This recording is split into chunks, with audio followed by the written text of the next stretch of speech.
Thanks for waking up with us.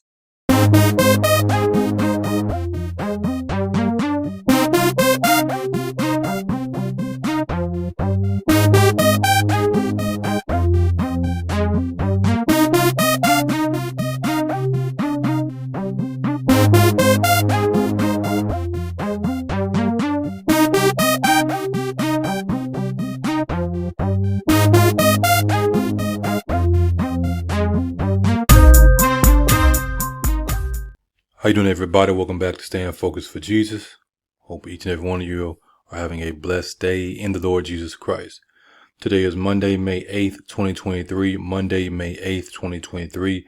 The time is currently 4:40 p.m., about to be 4:41. Let's go ahead and get into it. We have a lot to cover. It's going to be a two-part video. We're going to drop this part and then we're going to follow up with part 2. Just going to give some more details. I was going to say the scriptures for last, but we're going to do the scriptures first. We're going to go ahead and do the scriptures first. I know how y'all love the scriptures. Sarcasm. You should, but this is my favorite part. Everything else that you see, it may be your favorite part, but this is my favorite part right here, the scriptures. So in the book of Obadiah, it says, "For the day of the Lord is near upon all the heathen. As thou hast done, it shall be done unto thee. Thy reward shall return upon thine own head." All the heathen, the day of the Lord, the day of destruction, day of judgment, right? Now, this doesn't just mean who we know as the Gentiles. This also means all nations that rebel against God Almighty. He said, the things that you've done is going to happen to you. That's going to be your reward upon your own head. You're not going to get a reward, a crown of gold. You're going to get a crown of whatever, they sowed. Tribulation and anguish upon every soul of man that doeth evil, of the Jew first, and also of the Gentile. This is why we call it, first and foremost, what? The time of Jacob's trouble, the time of Jacob's trouble. But we also know, right, by rightly dividing the word of truth, that this is the time of the heathens, And why is it called the time of Jacob's trouble? Because tribulation and anguish upon every soul of man that doeth evil, of the Jew first and also the Gentile. But glory, honor, and peace to every man that worketh good, to the Jew first and also to the Gentile. This is why these things are important. He said to the Jew first and to the Gentile. Y'all are putting things out of order. You're putting to the Gentile first and then to the Jew. And then you're putting the Jews as Gentiles and the Gentiles as Jews, which goes against Bible prophecy. The Lord at thy right hand shall strike through kings in the day of his wrath. He shall judge among the heathen. He shall fill the places with their dead bodies. He shall wound the heads over many countries, meaning wounding the heads. Wounding the rulers over many countries. He's going to judge among the heathen. He shall fill the places with what? With their dead bodies. And yet, when we talk about these things, or we preach these different things, people want to say that we aren't speaking the love of God. Me speaking this and telling you to repent, that's the love of God. So you don't have to go through this. But most of you will go through this. Most of those, whether they hear this message or don't hear this message, they will go through it. Behold, the days come, saith the Lord, that I will punish all them which are circumcised with what? With the uncircumcised. The days come, saith the Lord, that I will punish all them which are circumcised, physical Hebrew Israelites, with who? With the heathen, with the Gentiles, and all the other nations. Egypt and Judah and Edom and all the children of Ammon and Moab and all that are in the utmost corners that dwell in the wilderness, for all these nations are uncircumcised, and all the house of Israel are uncircumcised in heart. Why is he judging them all together? Because even though the house of Judah is seen as circumcised, they are uncircumcised in heart. It's the circumcision of your heart that is important. So when God is looking at them in totality, he's saying, oh yeah, I see them as my people, but they're going to get this work just like the heathens. I'm going to punish them. I'm going to punish them, the circumcised, with the uncircumcised. The word of the Lord came again unto me, saying, Son of man, prophesy and say, Thus saith the Lord God, How ye, woe worth the day! For the day is near, even the day of the Lord is near. A cloudy day, it shall be the time of the heathen. Now we know in many other scriptures, he says the time of Jacob's trouble. Is it the time of Jacob's trouble or is it the time of the heathens? Both. It's both. We just read in the book of Romans, why? Judgment to the Jew first and then to the Gentile. Judgment to the Jew first and then to the Gentile. Salvation to the Jew first and then to the Gentile. And we have, covered scriptures like this that speak about the same thing many times. The book of Matthew, the book of Revelation, chapter 6, and so on and so on and so on. And the sword shall come upon Egypt, and great pain shall be in Ethiopia, when the slain shall fall in Egypt, and they shall take away her multitude, and her foundation shall be broken down. Ethiopia and Libya and Lydia and all the mingled people, and Chub and the men of the land that is in league shall fall with them by the sword. Assemble yourselves and come down, all ye heathen.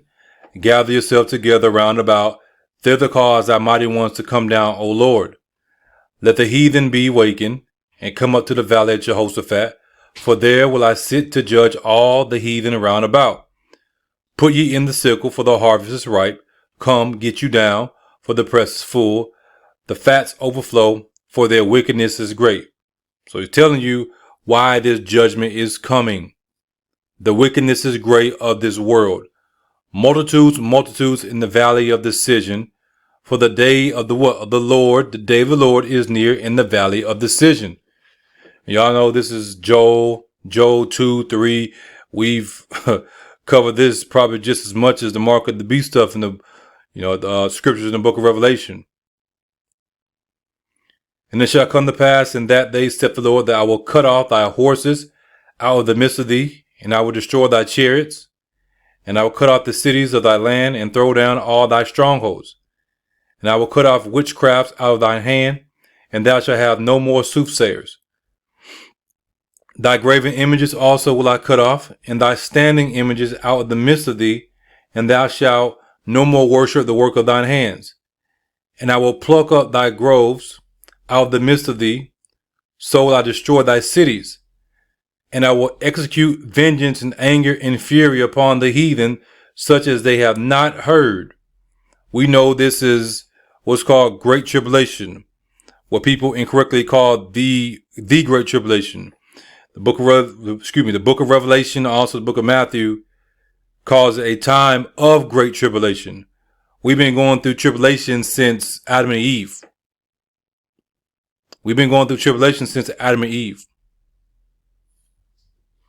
So again, such as they have not heard, it's going to be a time period that's never been like it. And we know this is in reference to the time of Jacob's trouble, Daniel's 70th week. We can also call it the time of the heathen. Behold, the day of the Lord cometh, and thy spoil shall be divided in the midst of thee. For I will gather all nations against Jerusalem to battle, and the city shall be taken, and the houses rifled, and the woman ravished. These are many scriptures that we have went over many times. And half of the city shall go forth into captivity, and the residue of the people shall not be cut off from the city. Then shall the Lord go forth and fight against those nations, as when he fought in the day of battle. Now, this is also one scripture we have brought up many times, showing you that America is not our people's final captivity. And half of the city shall go forth into captivity. For I will gather all nations against Jerusalem to battle. Now, y'all can't sit here and say that the people in the land aren't the people, but then say, oh, this is talking about the people in the land right now. I'm not saying that a lot of Gentiles aren't going to go into captivity. That's a fact. We're going to see that a little bit later. What I'm saying is that this is specifically talking about who we call Hebrew Israelites going into captivity during the time period of Jacob's trouble, which is why we see in the book of Revelation that he who leads into captivity must go into captivity. If they killed this war, they will be killed this war. It's not going to be like there's this time period of grace. Stuff is going to be happening so fast. He told you that if he didn't shorten the days, no flesh would be saved. Then shall the Lord go forth and fight against those nations as when he fought in the day of battle. And his feet shall stand in that day upon the Mount of Olives, which is before Jerusalem on the east. And the Mount of Olives shall cleave in the midst thereof toward the east and toward the west. This is a completely different event than what we call the catching away. This is a completely different event for a different reason. Then also in the book of Revelation, chapter 10, you have the angel with the rainbow around about his head, which is talking about Christ. The angel of the Lord talking about Christ, who we call Christ. He steps 1 foot on the sea and 1 foot on the land. And he has the scroll in his hand that is now opened.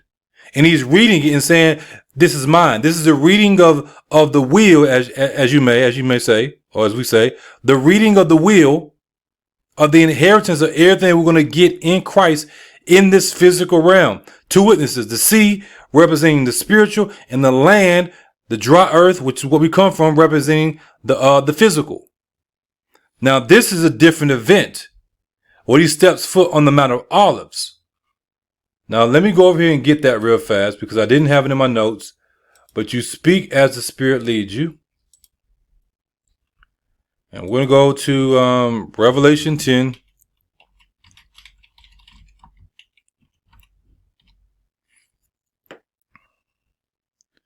And I saw another mighty angel come down from heaven, clothed with a cloud, and a rainbow was upon his head, and his face was as it were the sun, and his feet as pillars of fire. It's the same description as given about Christ in earlier scriptures. And he had in his hand a little book open. Now the book is open. This is the same scroll that's mentioned earlier in the book of Revelation. It had the 7 seals. And he set his what? His right foot upon the sea. The spiritual, representing the spiritual. And his left foot on the earth, representing the physical. And he cried with a loud voice as when a lion roareth. He's speaking in parables, telling you this is Christ. And when he had cried, 7 thunders uttered their voices. The 7 thunders, they are symbolic and they represent the 7 churches. 7 thunders, 7 angels, 7 churches. So we are with him. He's on the earth, and then we're probably right there in the heavens, repeating whatever we're supposed to be repeating. I don't know what we're repeating, but we're probably repeating or saying amen to whatever he's saying. Right? And when the 7 thunders had uttered their voices, I was about to write, and I heard a voice from heaven saying unto me, seal up those things which the 7 thunders utter, and write them not. He probably said, don't write it down, because what they're going to say, just thinking about it, let the spirit of wisdom speak to me right now. It wasn't written what they said, because when the 7 thunders, which is the collective body that makes up the body of Christ, when we come down with Christ, when he does this, right? 1 foot on the land, 1 foot in the sea, because we are saved by the blood of Christ, what we're going to sing is more so going to be to the people of the earth. That, hey, what we said to you, what we've been preaching to you all these years is true. Therefore, they're not going to have any excuses. They're not going to have any excuses. Many of us who are preaching right now, what I believe is when we come back with Christ during this event right here, it's a warning to them. And then those of us who know us, because the words of spirit, right? It's going to speak to their spirit. And let's take me for example. Me speaking amongst the 7 thunders. But everybody that I preached to that survived in that time period or has heard my ministry in some way, form, or fashion, because you can take one seed and you can feed billions of people, right? So just because a person hasn't directly heard me preach, they may have indirectly heard me preach. But let's say somebody directly, they survive up until this point. I'm in the seven thunders amongst the church saying what I say. They will remember everything that I preached to them, and it will bear witness that what I was preaching to them is true. So I want to touch on that real fast. Let me go back over here. And his feet shall stand in that day upon the Mount of Olives, which is before Jerusalem on the east. Excuse me. And the Mount of Olives shall cleave in the midst thereof toward the east and toward the west. And there shall be a very great valley, and half of the mountain shall remove toward the north, and half of it toward the south. The valley of what we call the valley of Jehoshaphat, the valley of decision, it's literally going to be created by Christ. And ye shall flee to the valley of the mountains, for the valley of the mountains shall reach unto Azal. Yea, ye shall flee like as ye fled from before the earthquake in the days of Uzziah, king of Judah. And the Lord my God shall come, and all the saints with thee. And it shall come to pass in that day that the light shall not be clear nor dark. Tell you the same thing we've been reading, not only in this sermon, but many other sermons, right? But it shall be one day which shall be known to the Lord, not day nor night, but it shall come to pass that at evening time it shall be light. And it shall be in that day that living waters shall go out from Jerusalem, half of them toward the former sea, and half of them toward the hinder sea. In summer and in winter shall it be. Now he's going back and forth, right? He's going back and forth to a time period when this is going on, but also way in the future. How we know? Because what he tells us next. And the Lord shall be king over all the earth. In that day shall there be one Lord, and his name one. It's not going to be any arguing like it is now. It's not going to be any arguing like it is now. Do you remember who confounded the languages? God himself, the Lord God himself. And all the land shall be turned as a plain from Geba to Rimmon, south of Jerusalem, and it shall be lifted up and inhabited in her place, from Benjamin's gate unto the place of the first gate, unto the corner gate, and from the tower of Hananel unto the king's wine presses. And men shall dwell in it, and there shall be no more utter destruction, but Jerusalem shall be safely inhabited. And this shall be the plague wherewith the Lord will smite all the people that have fought against Jerusalem. Their flesh shall consume away while they stand upon their feet, and their eyes shall consume away in their holes, and their tongue shall consume away in their mouth. And it shall come to pass in that day that a great tumult from the Lord shall be among them, and they shall lay hold every one on the hand of his neighbor, and his hand shall rise up against the hand of his neighbor. And Judah also shall fight at Jerusalem, and the wealth of all the heathen round about shall be gathered together, gold and silver and apparel in great abundance. Don't get mad about these folks getting, as we say, filthy rich. God is accumulating all this wealth because it's going to be taken and given to us. And it's going to be like real value wealth. There ain't going to be no fiat. It's not going to be no fiat. We just have to continue to remain patient, both Jews and Gentiles who are in Christ.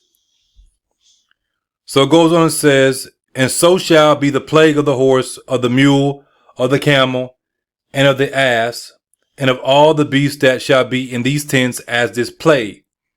And it shall come to pass that every one that is left of all the nations which came against Jerusalem shall even go up from year to year to worship the king. Meaning they're going to be going up to Jerusalem, the Lord of hosts, and to keep the Feast of Tabernacles. And it shall be that whoso would not come up of all the families of the earth unto Jerusalem to worship the king, the Lord of hosts, even upon them shall be no rain. And if the family of Egypt go not up and come not that have no rain, there shall be the plague wherewith The Lord will smite the heathen that come not up to keep the Feast of Tabernacles. Arise, arise. And this is Isaiah chapter 60. Arise, arise, for thy light is come, and the glory of the Lord is risen upon thee. For behold, the darkness shall cover the earth, and gross darkness the people. But the Lord shall arise upon thee, and his glory shall be seen upon thee. And the Gentiles shall come to thy light, to thy salvation. We know the Bible talks about the gospel also being the light, right? And kings to the brightness of thy rising. So all the kings of Gentiles are going to come to the brightness of the rising of our people. Lift up thine eyes round about, and see, all they gather themselves together, they come to thee. Thy son shall come from far, and thy daughter shall be nursed at thy side. This is why they are fighting so hard. This is why they're fighting so hard, because they know what's coming. They know this great war is coming.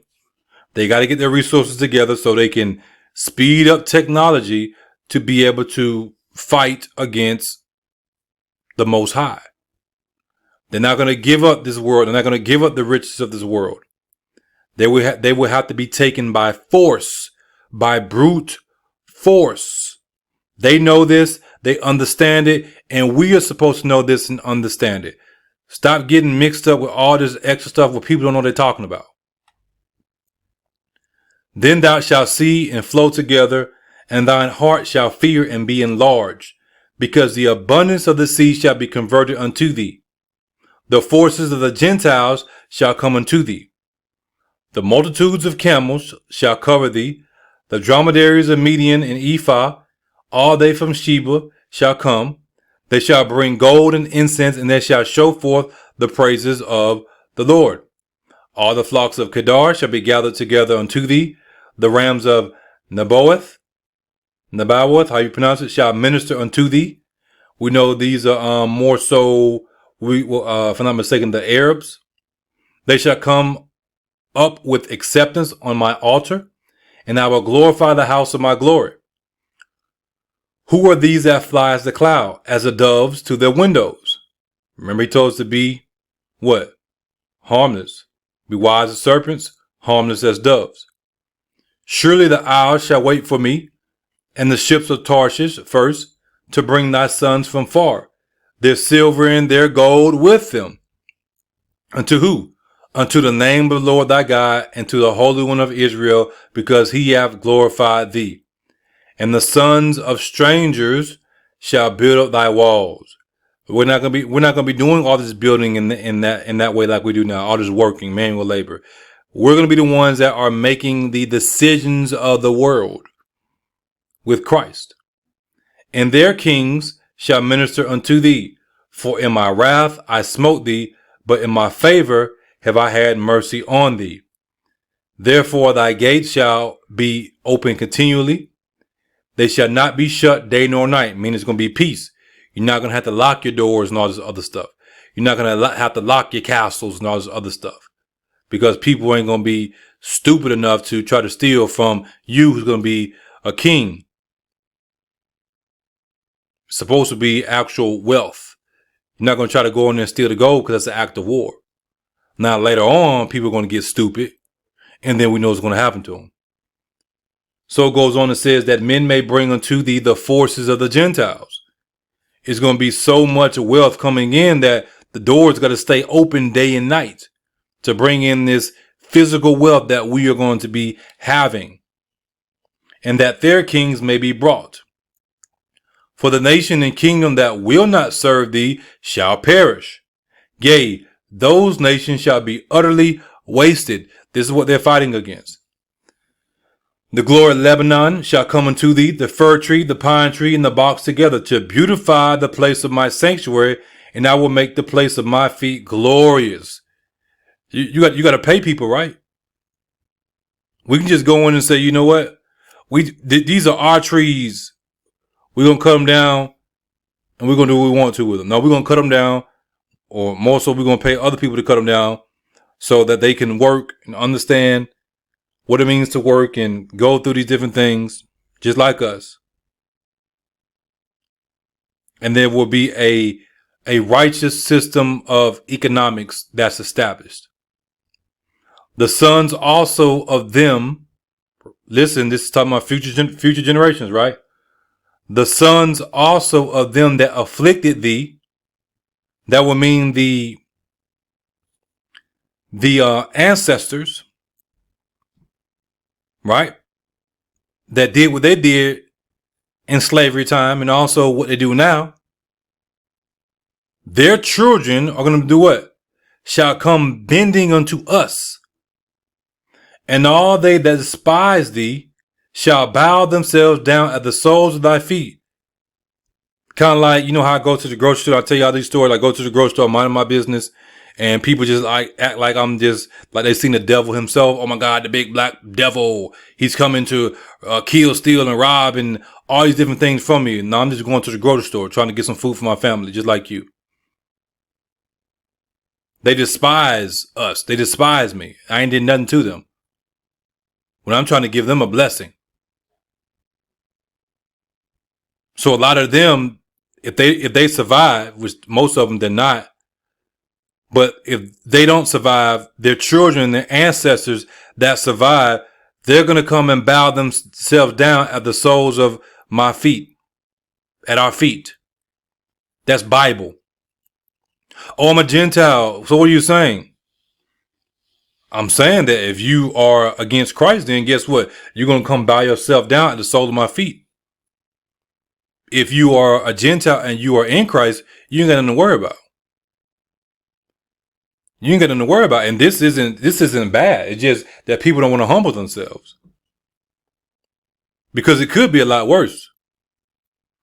You could die, end up in hell. At least if you survive up until this point, your children survive, at least they have a chance at salvation. God could have just took them out and killed and took out your whole lineage, that your name will be no more in remembrance. And they shall call thee the city of the Lord, the Zion of the Holy One of Israel. See, the problem is y'all got a problem with the Bible. Y'all got a problem with the Word of God. The Spirit of the Lord God is upon me, because the Lord hath anointed me to preach good tidings unto the meek. He hath sent me to bind up the brokenhearted, to proclaim liberty to the captives, and the opening of the prison to them that are bound, to proclaim the acceptable year of the Lord, and the day of vengeance of our God. You see what I'm saying? He ain't just saying proclaim the acceptable year of the Lord, meaning proclaim salvation. He also was sent to proclaim what? The day of vengeance of our God. But y'all get mad at me when I do that. No, I'm going to be obedient to the scriptures, not to man or woman. I'm going to be obedient to the scriptures, not to man or woman. If you understand what I'm saying. To comfort all that mourn. So proclaiming and preaching about the day of vengeance of our God is a comfort. It's supposed to be a comfort to you, knowing that God is going to bring vengeance upon all the wicked and exalt the righteous. To appoint unto them that mourn in Zion, to give unto them beauty for ashes, the oil of joy for mourning, the garments of praise for the spirit of heaviness, that they might be called the trees, emphasis on trees, because y'all know I preached that many times, and what God is really saying, of righteousness, the planting of the Lord, that he might be glorified. What did he tell you? He said that the children of the kingdom of God are the ones that God planted. The who? The wheat. And the tares are the children of the devil. And you had trees in the Garden of Eden. And they shall build the old wastes. They shall raise up the former desolations. And they shall repair the waste cities, the desolations of many generations. And strangers shall stand and feed your flocks. And the sons of the aliens shall be your plowmen and your vine dressers. We're not going to be in the field like that. They will be our handmaids and, servants and slaves for those who will be slaves. Not everybody will be a slave. There will be people that are handmaids and servants, and there will be others that are slaves, the ones who deserve to go into slavery, the ones who deserve to go into captivity. Yet they will still be treated with respect and dignity. It won't be this bull job like it is now. It will still be fair, righteous, and just. That's why I tell y'all to be careful what you say. Y'all sitting here speaking against slavery. How in the hell are you going to speak against slavery like it's just the worst thing ever? And hey, slavery is bad, but there's a lot more things that's worse than slavery. Let's just be real about it. But you're speaking against slavery, but then saying God sent us into slavery. How are you going to sit there and say that God doesn't support slavery when God is the one who sent us into slavery? And God is the one who's saying this, that we will have slaves. It's in the book of Joel. Or their scripture don't say it. I know that scripture is talking about servants and handmaids and stuff like that, but there are other scriptures. God is not against slavery. Who do you think created slavery as a punishment? It wasn't me. It wasn't you. Slavery is a part of life when it needs to be. If you ain't being disobedient, then you ain't got nothing to worry about. For your shame, you shall have double. And for your confusion, they shall rejoice in their portion. Therefore, in their land, they shall possess the double. Everlasting joy shall be unto them. For I, the Lord, love judgment. I hate robbery for burnt offering. And I will direct their work in truth. Sanctify them through thy truth. Thy word is truth. And I will make an everlasting covenant with them. We know what this everlasting covenant is. It is the gospel, through the gospel, by the gospel. however you want it. It's all done with the gospel of the Lord Jesus Christ. And their seed shall be known among the Gentiles, and their offspring among the people. All that see them shall acknowledge them, that they are the seed which the Lord hath blessed. They don't acknowledge us today like that. They're going to put some respect on our name. And I will greatly rejoice in the Lord. My soul shall be joyful in my God, for he hath clothed me with the garments of salvation. He hath covered me with the robe of righteousness, as a bridegroom decketh himself with ornaments, and as a bride adorneth herself with her jewels. Now we got that. Let's go over to this other set of scriptures. For the Lord will have mercy on Jacob, and will yet choose Israel, and set them in their own land. Who's going to set us in our own land? God himself. When he's here in Jerusalem and saying, hey, bring my people to me. Go get my people. And the strangers shall be joined with them, and they shall cleave to the house of Jacob. During the time period when Christ is sitting in Jerusalem, and he sends out the edict, he sends out the decree for his people to come to him. And the people shall take them, meaning the strangers that cleave to the house of Jacob, and bring them to their place in the house of Israel, just in case you didn't believe me before. And the house of Israel shall possess them in the land of the Lord for what? Servants and handmaids. So the ones that attach themselves, that join themselves to Israel during the time period, they will be the servants and handmaids. They can't be royalty. They can't. They have their time. They can't be. Because Christ is now coming to reestablish the kingdom of Israel. Remember, when Christ was on this physical world, he was speaking to his apostles. They asked him, will you restore the kingdom back to us at this particular point in time? Let me get that scripture for you real fast.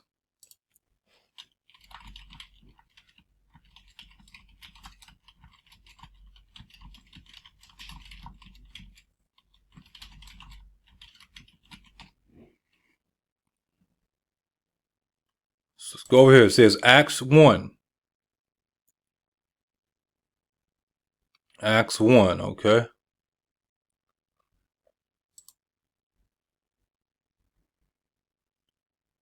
For John truly baptized with water, but ye shall be baptized with the Holy Ghost not many days hence. When they therefore were come together, they asked of him, saying, Lord, wilt thou at this time restore again, meaning it was once there and then it went away. We know that. The kingdom to Israel. The kingdom to who? Israel. And he said unto them, it is not for you to know the times or the seasons which the Father hath put in his own power. We know because it's time for us to know.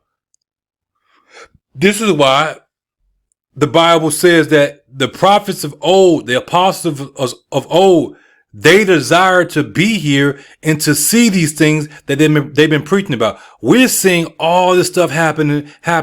What they said before, what's going to happen in the future, and what's happening right now, all at one time. We know what the mark of the beast is. We see it now. We haven't seen it, but we see it. We are a very, I ain't gonna say very, very special people, but we're special in the sense of God chose us for such a time as this, where we get to see so much clear as day.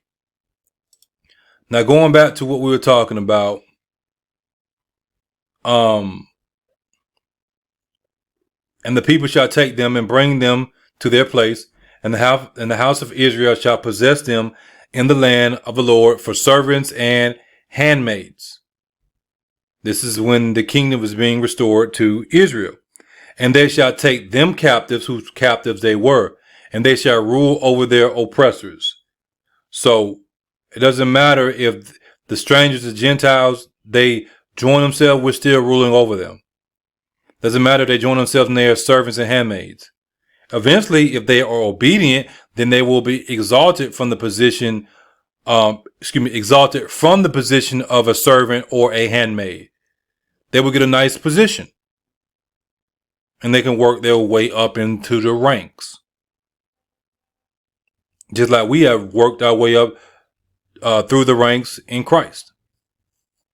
And eventually, they will be able to work their way up to the status of what we call a God. Or a immortal being that has a knowledge of good and evil and chooses to do good or evil. But as for the people during this time period that even survive to make it to this point. But the ones who say, oh, we're not joining ourselves to them, thinking that they can still continue this, what we call this white supremacy system of power, those are the ones that will be captives. Those are the ones that will be captives. Those are the ones that will be our slaves.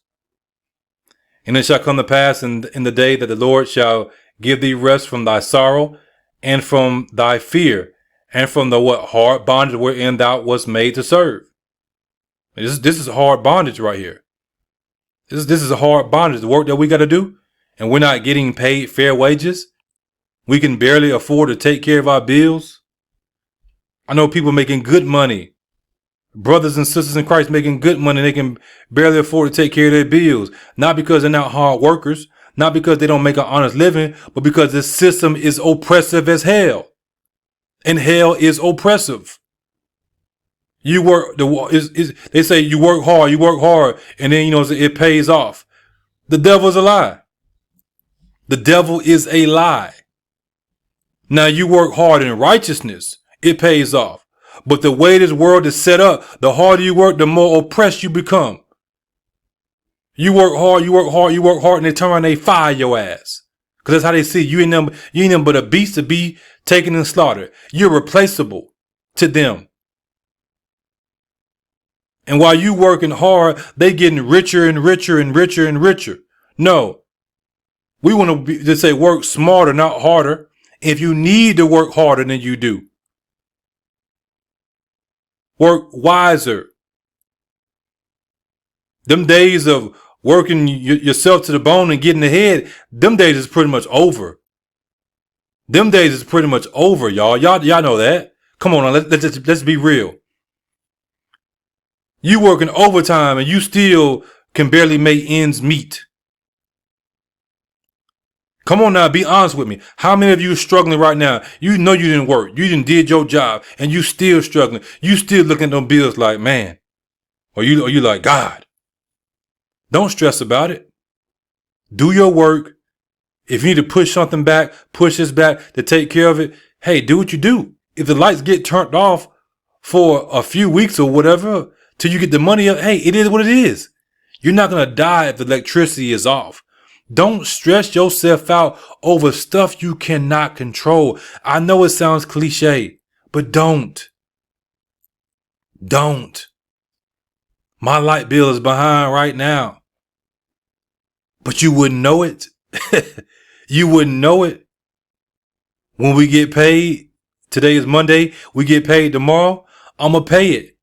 Most of the check is going to the light bill. And we're going to have a little bit of money left over. And we're going to make it do what it do. But you wouldn't know that, would you? No. Because why? Why?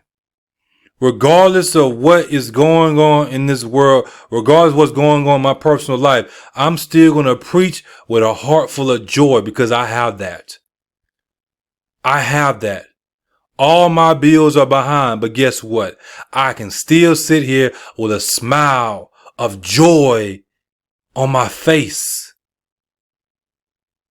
I can still sit here. If the lights get turned off tomorrow, if the water get turned off tomorrow, if they repossess the vehicle or whatever, I can still sit here with a heart full of joy because of the gospel of Christ. That's where each and every one of you have to get. There are people out here, they got money on top of money, on top of money, on top of money, but they are miserable on top of miserable, on top of miserable, on top of miserable. Yeah, we don't want to be in a position where we're struggling with bills, but it is what it is. So deal with it and rise up in the true power of the gospel of Christ. This is, see, I was going to put the scriptures at the end, but the Lord told me, he said, put it at the beginning. Put it at the beginning. Give them the good stuff at first. Because y'all don't be saying it. This is the good stuff right here. This right here, this is the good stuff. And it shall come to pass in the day the Lord shall give thee rest from thy sorrow and from thy fear and from the hard bondage wherein thou wast made to serve. That thou shalt take up this proverb against the king of Babylon and say, how hath the oppressor ceased? The golden city ceased. So we got to take up that proverb. We got to live by that. How hath the oppressor ceased? We know that this captivity that we are in right now, one day is going to cease. One day this golden city is going to cease. Now there's one more golden city, or their golden city is going to come about in the time of Jacob's trouble. But for many of us, this is our last captivity. For many of us, this is our last rodeo riding this bull. Okay, you felt the bull, get back up there. The bull eventually get tired. You've seen the rodeo.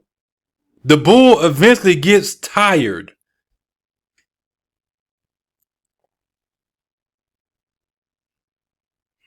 I know thy works in tribulation and poverty, but thou art rich. He said, I know your works, your tribulation, and what? In poverty. I know that you are struggling. You think that God don't see you struggling? You think that God don't see you we struggling over here? You think that God don't hear your cries? He's sitting there telling you, I know the work you're putting in. I know the hard bondage you're doing. I know how you work and everything. I know your work, what we call work ethic. I know the tribulation you go through in your life. I know that you are in poverty. The money that most of us make is poverty money. God is saying, I know all this stuff. I see it. I'm the one that's allowing you to go through it. But what he said, but thou art rich. So if you know you're rich, you may not have the money. You may not have the jewelry. You may not have the houses. You may not have the cars, but you are rich in spirit. And one day you will walk in those physical riches. God said, but thou art rich. And if this is the case, you must carry yourself as such. Like I just told you. It's the best of times, it's the worst of times. I keep on saying that. I've been saying that lately. It's the best of times, it's the worst of times. We are rich, even though most of us are poor. And you have to walk in that richness of spirit, regardless of what you have physically. Then he goes and says, and I know, he's reminding you, and I know the blasphemy of them which say they are Jews, whether they are physical Jews who are Jews inwardly, or they are also spiritual Jews, meaning grafted in Gentiles. Just because a person is a physical Jew don't mean that they are a Jew inwardly. They have to be a physical Jew and also a Jew inwardly, meaning spiritual Jew. Then you have the Gentiles who are grafted in. They are physical Gentile, but inwardly God sees them as Jew because it is him who is the Jew that's in them. But it goes on to say, but are the synagogue of Satan. They are liars. The tares present themselves as the wheat. The tares, the synagogue of Satan, present themselves as the wheat. Let's bring in another witness. Behold, I will make them of the synagogue of Satan, which say they are Jews and are not, but do lie. Behold, I will make them to what? To come and worship before thy feet, and to know that I have loved thee. We just read that scripture. He just gave us some more details in the other scripture. I did a whole sermon on this. While a lot of you that are speaking against what we preach, you're going to come and you're going to bow down. You're going to lick the dust of my feet. Matter of fact, I don't think the other one said that, did it? But let me bring it up. Lick the dust feet. I spelled that wrong.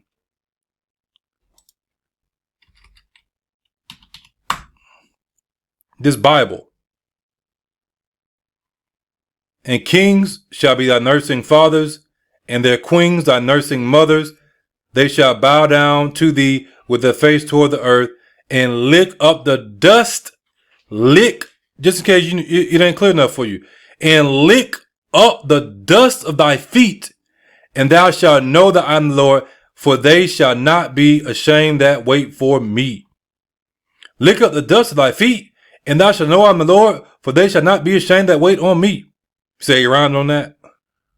Just in case you don't believe it, there it go right there.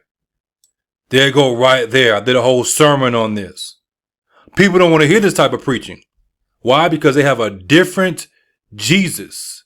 They have a different God. You're laughing now, but many of you that are laughing, you should be afraid. You should be afraid because ain't no telling what I might do with you during the time period. Ain't no telling what I might do with your children during the time period. They may say something smart. They may become a slave. Who knows? You may survive and then we're going to make you a slave and then your children will be servants. But I tell you what, if you survive, you're going to lick up the dust of my feet though. I tell you that. There you go right there. Play with it. Now we got that. I want to get the scriptures because I want to tie all this together. They don't want you to know these things.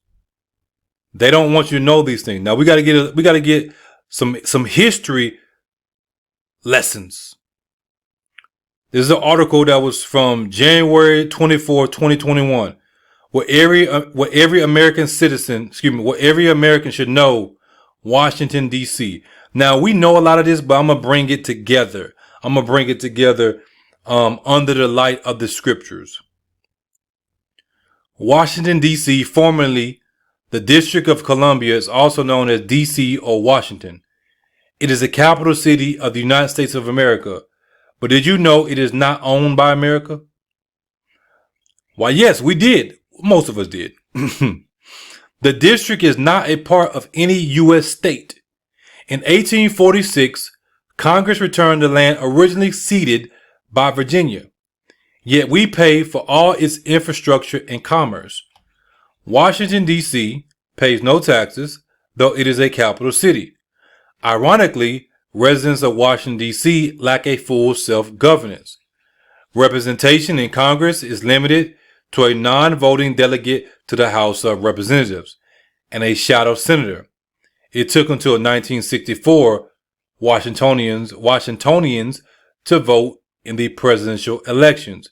It took until 1973 for the city was allowed to elect its own mayor.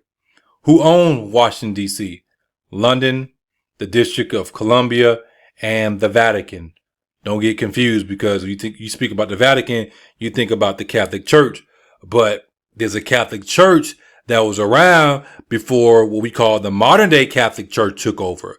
When I'm talking about the modern day, I'm talking about the Pope and everything that we know about, Catholicism in that way. But there was a Catholic Church, there was a Vatican before that did not consist of what we call white people. It was black people. Keep in mind London. You think about London, you think about England, think about Great Britain. There was something going on in this family that we're going to see. DC has its own flag and own independent constitution.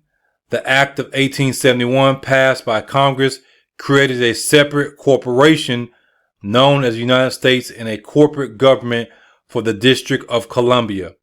Thus, DC acts as a corporation through the act. The flag of Washington's District of Columbia has 3 red stars. The 3 stars denoting DC, Vatican City and City of London. A look at the various treaties raises the question of whether the U.S. remains a part of the British Crown Colony. What was supposed to be a blessing ended up being a curse. Does America remain a part of the British Crown Colony? Why is that important? Well, who comes from the British Crown Colony? Or I should say, who comes from the British Crown? King James, who we know is black, what we call black. We've proven that over and over and over and over and over again. We're going to prove it even more with this sermon and our next sermon. The basis of this goes back to the first charter of Virginia, which in 1606 granted Britain the right to colonize America. Most of your early day slave owners, they were black, not white. The what we call so-called whites, they came in later. You got 13 colonies. You got the original 13 colonies that were established by the British Crown. And then you got the 13 colonies of today. The 13 colonies of today with American history, where they make it seem like that they were the ones that established it, when that wasn't the case. They came in later. It also gave the British king, queen sovereign authority over colonized America and its citizens. So when we fell from power and they stepped into this position, they were able to what? To have sovereign authority over colonized America, because America is a colony, is a plantation, and the citizens of it. Now, this is supposed to be to us, but it's not for us right now. Why? Because we are in the position, we are in a subservient position as not servants in this colony, in this plantation, but as slaves, because of our fall from grace, our fall from being royalty, sitting on literal thrones. Colonized America was created after stealing America from the native Indians. They getting history mixed up, but we know what really happened. We know that our people was traveling over here, was back and forth. If America was colonized with British subjects, then these people are subjects of the British government. To negate this was a treaty of 1783, declaring independence from Great Britain. However, this treaty identifies the King, Queen of England as a Prince of the United States. What needs to be further investigated is why U.S. still continues to pay tax to a city if it is a free nation. Then he goes on to talk about some other stuff. Federal Reserve. They're pretty much just trying to separate themselves from it and hide the truth, but we know the truth. Now, you type in King James VI Mother Catholic. James was the son of Mary, Queen of Scots, and the great-great-grandson of Henry VII, King of England and Lord of Ireland, and thus a potential successor to all three thrones. King James, who we know, of the Holy Bible, his mother was Mary, Queen of Scots, and his mother was Catholic. His mother was Catholic. What happened was Mary baptized King James as a Catholic. She baptized him as a Catholic. So because he was baptized as a Catholic by his mother, they tried to say that he was a Catholic. Oh, you're Catholic, you baptized by your mother. It would be like my wife. My wife, she grew up Catholic. She was baptized Catholic. She was raised Catholic. She went to Catholic schools. She went to Catholic churches. And then somebody saying, no, you was raised Catholic. You was baptized Catholic. So you're Catholic. My wife saying, no, that was then. I had no control of that. I'm not Catholic in the sense of what y'all teach. Now, Catholic at its core, it means universal. But when we talk about religious beliefs, my wife is not going to say she's still Catholic. Somebody try to come in and say, you're still Catholic. You're going to do what we tell you to do. Blase, blase, blase. She's going to come in and say, no, I was baptized Catholic by my father and mother, but I'm no longer Catholic because I understand what Catholicism is really about. This is what happened. This is what happened. That's why I was telling you earlier, don't get confused. Let me explain this a little bit better. You have trigger words. If I say nigger, it's going to trigger something in somebody. If a white person says nigga or nigger, what is it going to do? It's going to trigger that person. So we have to relearn what we've been taught. When we say European, most people think white. When that's wrong. When you say Vatican, most people think what? They think this dude right here. Vatican. You think about this dude. Most people think this dude. Vatican, boom, Pope. They think this dude. But no. This goes back way before them. Way before them. Now, something happened with Mary, Queen of Scots, who is the mother of King James. Something happened with her who was a Catholic. Y'all stay with me now. Y'all stay with me. Because it's going to get even more interesting. Now, I've covered some of the stuff, but we haven't looked at it from this perspective. Because this all ties in with American Revolution, this war and everything. I'm going to go ahead and tell you, because you kind of like figure it out. But the reason I want to give you scriptures is because the scriptures early is because what goes around comes around, as we say. The American Revolution, the War of Independence, all these different wars, right? They were wars to what? To rebel, to separate themselves from the crown. And this is where we come from. That's what it was about. They did not want to be ruled by a monarchy system of government, which more so deals with bloodline. Even though under the system of democracy, a lot of times they still put their own people in there under the guise of democracy. But we ain't gonna talk about that though, right? So yeah, let's keep on pushing forward. Now we go over here. This is from Historical Association, the Voice of History, Mary, Queen of Scots. Escaping political unrest in her own country, Mary, Queen of Scots, came to England in 1568, hoping her cousin, Queen Elizabeth, would help her. Now, of course, it's all fascinating for me because, I've been able to trace my lineage all the way back here. And then with my wife's side, Victoria, the Victoria family. And I explained that before, but I'm going to go ahead and tell y'all one more time for those who have never heard this. This is just a personal revelation the Lord showed me. There's nothing new under the sun, right? Nothing new under the sun. History repeats itself over and over and over again. Rather, it's with these titles of nobility or not. You can't run from it. That's why God put it in my name. Kel, son, D. King. Kel, son of Kel. But my mother's maiden name was McNeil. So my name was Kel, son, D. Delta, or Delta, which is symbolic of the door, or door.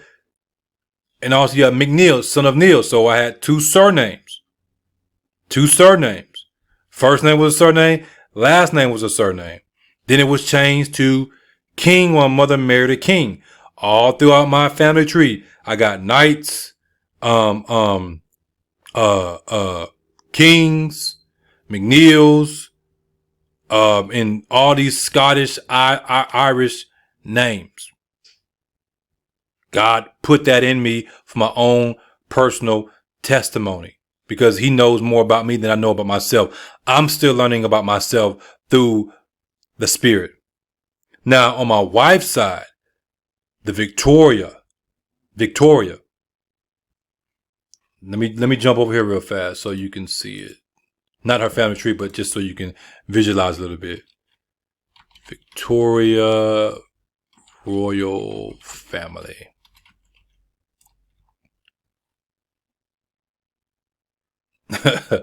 Some of y'all know about her, but they got all these other people and everything. But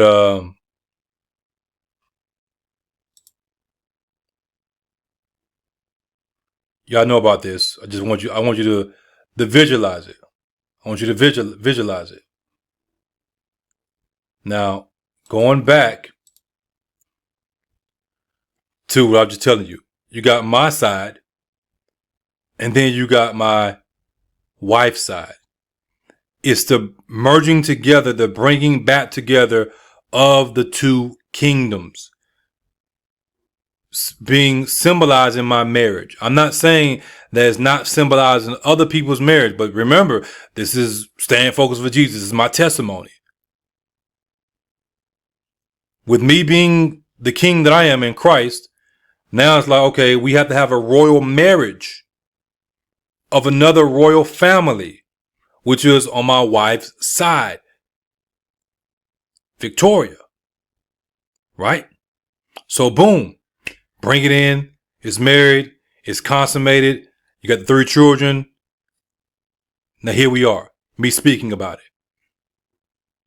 and being given this revelation through the Spirit. You have the merging of 2 kingdoms, and now we are that much more stronger. That's what the Bible also tells you. 2-fold, 3-fold cord, right? So this is all fascinating and intriguing to me because Scottish Irish history is so rich. It's so rich. And I wasn't, into this stuff. I was drawn to it, but I wasn't like drawn to it. It's like, okay, this stuff is pretty cool. Why am I drawn to it? Just like I was always drawn to, sci-fi, science fiction movies and stuff like that and technology. It was just in me. Not realizing it was going to play a part in Bible prophecy. That's why it's so easy for me to speak about things dealing with technology. It's in me. Now, going back to the article, she goes to her cousin, Queen Elizabeth, thinking that she's going to help her. On the one hand, Mary was logical in this thinking because Elizabeth was not only another queen ruling alone, but also her kin as the 2 were cousins. So you have these 2 queens, right? However, on the other hand, Elizabeth saw her presence as a threat because Mary could become a figure to her Catholic opponents. Mary was Catholic. Queen Elizabeth wasn't. She was what we call a Protestant.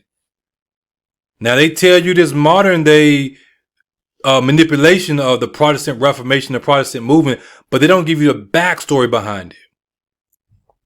When they talked about that they were protesting, they were Protestants because you had the royal kings and queens. They were the ones that was the main ones that were protesting against people in their family that was Catholic. So what would happen is you will have different kings, different queens, and then somebody will be a Catholic, and then they would die off, or you know what I'm saying, or something would happen, and then you would have these other ones over here as part of the same family. They would be saying, "No, we're not rocking with that." So you would have what we call they would be protesting against these Catholics that was family, and we'd be going back and forth, back and forth, back and forth, back and forth. And sometimes they would go to war. Sometimes they would kill each other. Just back and forth, back and forth, back and forth. Which was part of the curse, which is part of the curse, going back to King David. Remember, God told King David that there will be war amongst your family. There will be war amongst your family for generations to come. And there's other scriptures that talk about that. So we're seeing the same thing. That's what the Bible tells you. There's nothing new under the sun. Now you may say, well, you're not sitting on a throne.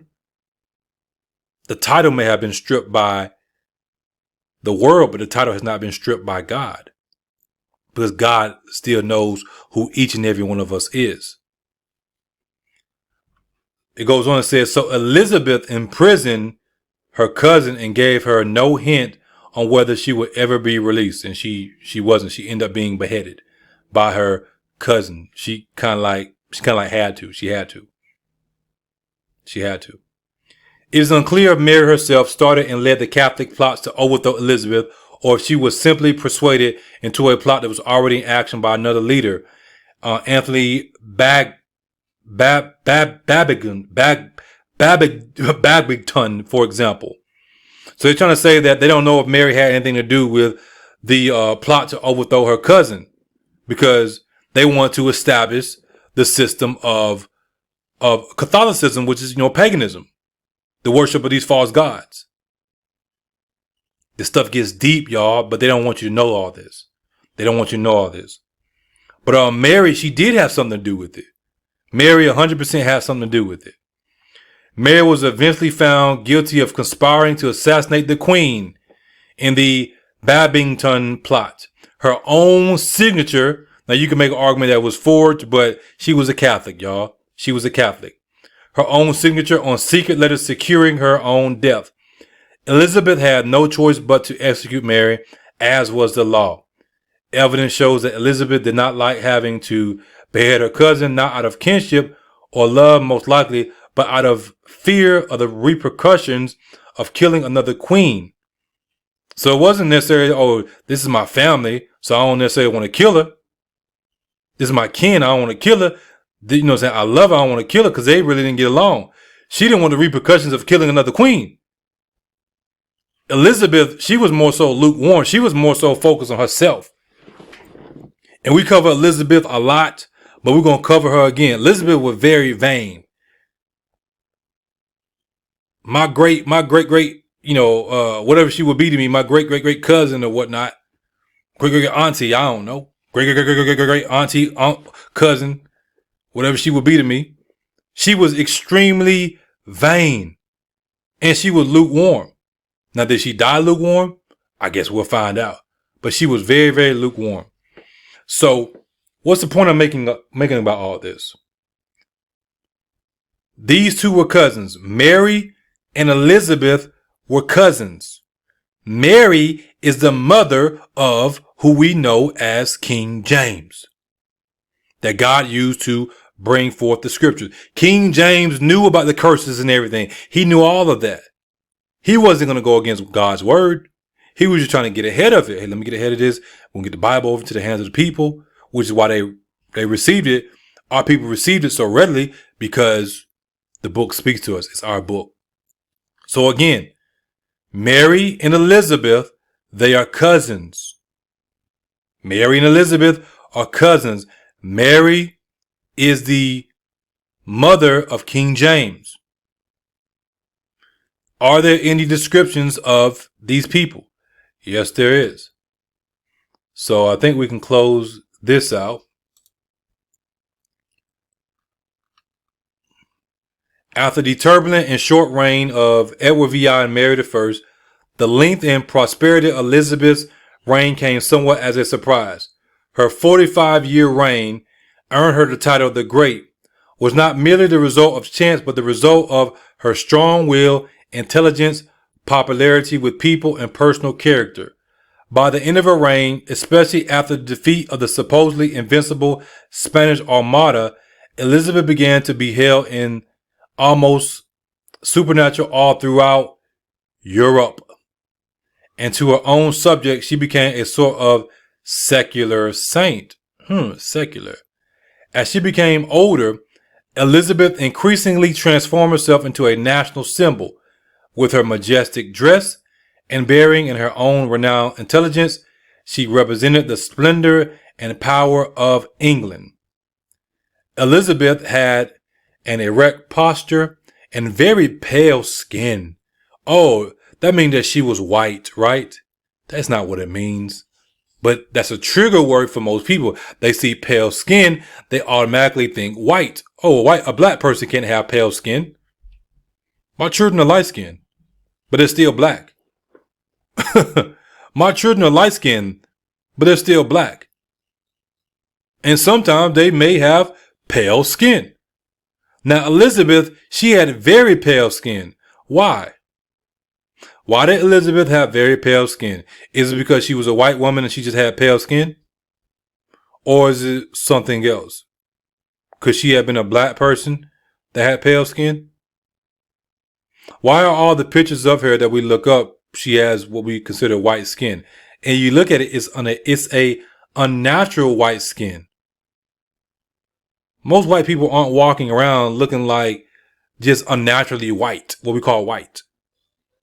They still have some type of color to them. Elizabeth had an erect posture and very pale skin, which people said practically glowed. Her skin was so white like she was glowing. Are most white people walking around looking like they're glowing? No. Her aquiline nose and reddish gold hair reminded everyone of her father, Henry VII. Not good with Roman numerals, so excuse me. Fondly remembered as a strong and decisive leader of the nation. She had extremely long, slender hands and fingers. Her eye color was not definitely known, but from portraits, according to this article, they say that, but from portraits, they appear to have been brown or golden brown. Some of them are going to say that her eyes were black, meaning her eyes were obviously a very dark brown color. And it would depend on what age that people are describing her. Because I know you see me as this rich brown color now, but my younger pictures, I wasn't this dark. There are pictures where I'm light. You're like, dang, you was light. But over time, I bronzed out. That's what I call it. Bronzing out. In old age, her voice was reported as high and shrill. Elizabeth was also an expert horseman who loved to ride her horse at a gallop, frightening everyone with her equestrian, how you pronounce that, antics. I know that's dealing with horses. I just can't pronounce it right now. She mastered the art of appearing stately and regal when it mattered, but in private, she moved and walked quickly. Her obsession with dancing was famous, and she enjoyed watching dancers as much as she liked to dance herself. I think from another source that said she loved dancing, but she really couldn't dance. She loved fine clothing and jewelry, and her attire was the height of glamour and fashion in the period, and women would dress themselves after her. They would put on the makeup just like she did, and you're going to see some very, very interesting things about the makeup of that time period and why she had very pale skin. Some of you already know, some of you don't, but we're going to get some more details. The queen was not just for show, however. She had both natural talent and a willingness to study and deliberate. She was also cautious in foreign affairs, preferring in most cases to wait and see what happened and decide what to do at the last moment. This patience often gave England an advantage over European nations led by more hot-headed rulers. Elizabeth's fear of committing to action in foreign affairs, particularly her aversion to any and all war, was largely a product of her childhood, in which she had often witnessed the high cost of failure in politics. Extraordinarily stingy for a woman so wealthy, she believed war is expensive and peace cheap. She came off as high-strung and nervous, which was not surprising, for England was in a very bad international position at the time. With no clear successor to follow her, France and Spain were both jockeying for control of England after her death. Thus, Elizabeth hesitated to intervene when Mary of Guise was overthrown, despite Cecil's counsel. Also, when Mary Queen of Scots was beheaded, Elizabeth recognized the need for her opponent's death, but wished it could have been carried out through a quieter method like poisoning. So she didn't want her cousin to be killed by beheading, but it was the law. She wanted her to be killed by poisoning, but she knew she had to be taken out, because if not, then it would have just made things worse than what it already was. Remember, Elizabeth, she was what we call a Protestant. She protested against people like her cousin, who was a Catholic. They saw them as, devil worshippers. Elizabeth was similarly guarded on issues of religion, always preferring to compromise to definitive actions. She was lukewarm. Let's just be real about it. Thus, although she wished the English clergy to be celibate because she knew this went against the Protestant view, she did not challenge the English clergy's practice of marrying. Thus, although she wished the English clergy to be celibate. But what does the Bible tell us? Don't forbid to marry. Don't forbid to marry. Because then you end up doing stupid stuff. She didn't want them to be married.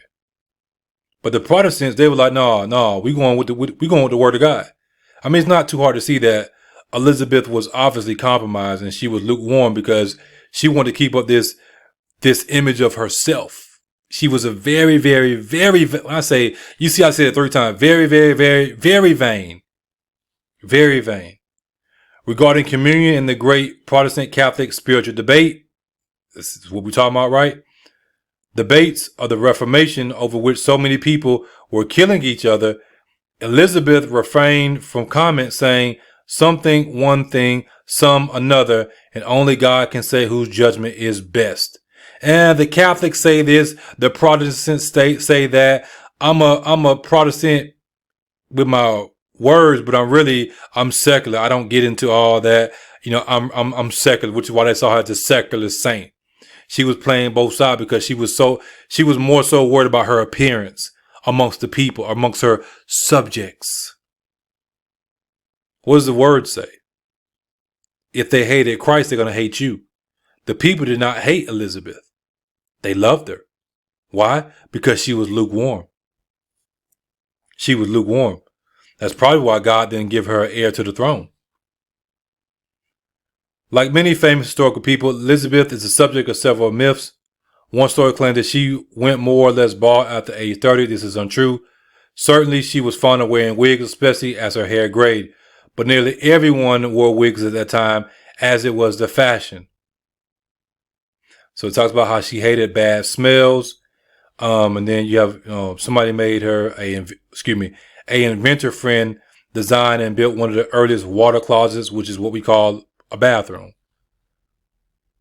So all this stuff, there's nothing new under the sun. All this stuff is history. So it go down right here. It says, also, it is often reported that in her old age, Elizabeth became spiteful and treated married women with cruelty. And she did because she didn't have no children of her own. Although the truth of this is contested, one can certainly speculate that Elizabeth did not like it when the men she was trying to manipulate married other women instead. They didn't want to marry her. And she was trying to manipulate them into marrying her to have children. Perhaps she did bear ill will against these women. I mean, what do you expect? She wasn't getting chosen. She's the queen and still not being chosen. So we got this article. Let's go over to this one. Anne Boleyn, which is her mother, if I remember correctly. Appearance of Elizabeth, childhood. What did Elizabeth look like? September 11, 2009. What a silly question, you may ask. After all, we've got an abundance of portraits and depictions of this famous queen in England. But can we trust these to give an accurate record of what good Queen Bess really looked like? Probably not. So this person is saying, I don't know if this person is white or black, but this person is saying we can't trust these portraits. This is a portrait of her. Pale, very pale skin, right? Very pale hands. Extravagant, like, come on now. This just doing too much. This is what we would say, doing too much. But she was the queen. She was the queen, so she could do that. Extravagant dress. But is this what she really looked like? Now, she had the red hair. But was she really this pale? I guess we'll find out. What do I say to this? Because like many monarchs of her time, Elizabeth, go down so you can see it. Elizabeth was more concerned with propaganda and with portraits depicting her as she wanted to be seen by her subjects in foreign powers rather than how she herself actually looked. And this is historical fact. They always did that.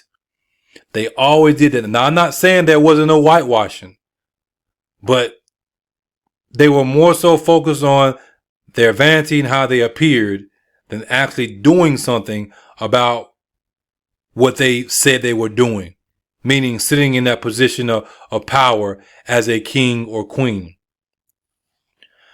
Addison Weir writes of how after Nicholas Hilliard painted a 40-year-old Elizabeth as an icon of royalty, Elizabeth began to take an increasingly interest in how she was represented, insisting upon the trappings and appearances of majesty taking precedence over any attempt at realism. We want to do the pictures more than, what is what it is. We must also take into account Elizabeth's vanity and her desire to be the most beautiful woman around, even later in her life when she suffered bad teeth. Her later portraits certainly do not show bad teeth and wrinkles. If she didn't like the portrait, she would take it down. She would like, no, we're not going to use this. Let me see if I can close these ads, man. They're killing me. I don't think we can close it. So we just got to roll with it. So this talks about her appearance in this book. And we went over this book in some previous sermons. Tall and slender with a tiny waist, small bosom. Let me see if I can just make this a little bit smaller. Maybe that'll help. Okay. That does help a little bit better, but oh, there we go. There we go. Tall and slender with a tiny waist, small bosom and beautiful, long finger hands, which it pleased her vanity to display to advantage in a variety of effective poses. She had a swarthy complexion like that of her mother. She had a swarthy complexion like that of her mother. Now, this is why I kept on emphasizing what I was emphasizing. Elizabeth was cousin to Mary, Queen of Scots. Mary, Queen of Scots, was mother of King James. Yes, that King James. Now, common sense would tell you that if Elizabeth, who was queen, had brown, or what we call black skin, swarthy skin, and her mother had swarthy skin, then that would mean that her cousin Mary had swarthy, black, brown skin. And we can probably conclude that what? King James had swarthy, black, brown skin. Which would mean that his father probably had black, brown, swarthy skin. Which would probably mean that Mary's mother had what we call black, brown, swarthy skin. What we call black people. So here we get to it right here. Although she made a habit of whitening it with a lotion made up of egg whites, which is why she looked like this. That is not her natural skin color. They took history and they perpetrated it and they pushed it to make it seem like this woman was white instead of telling the whole story. That no, she had swarthy skin. She was a black woman, but she would put all this makeup on to make her skin look extremely pale. And there's another reason for that you're going to see. Are y'all with me? Are y'all with me? Where we was at? Where we at? Although she made a habit of whitening what? Her swarthy skin with a lotion made up of egg whites. And we covered this in many sermons, but I got to go over it again. Egg whites, powdered eggshell, poppy seeds, borax, and aluminum, which made her face appear white and what? Luminous, like it was glowing.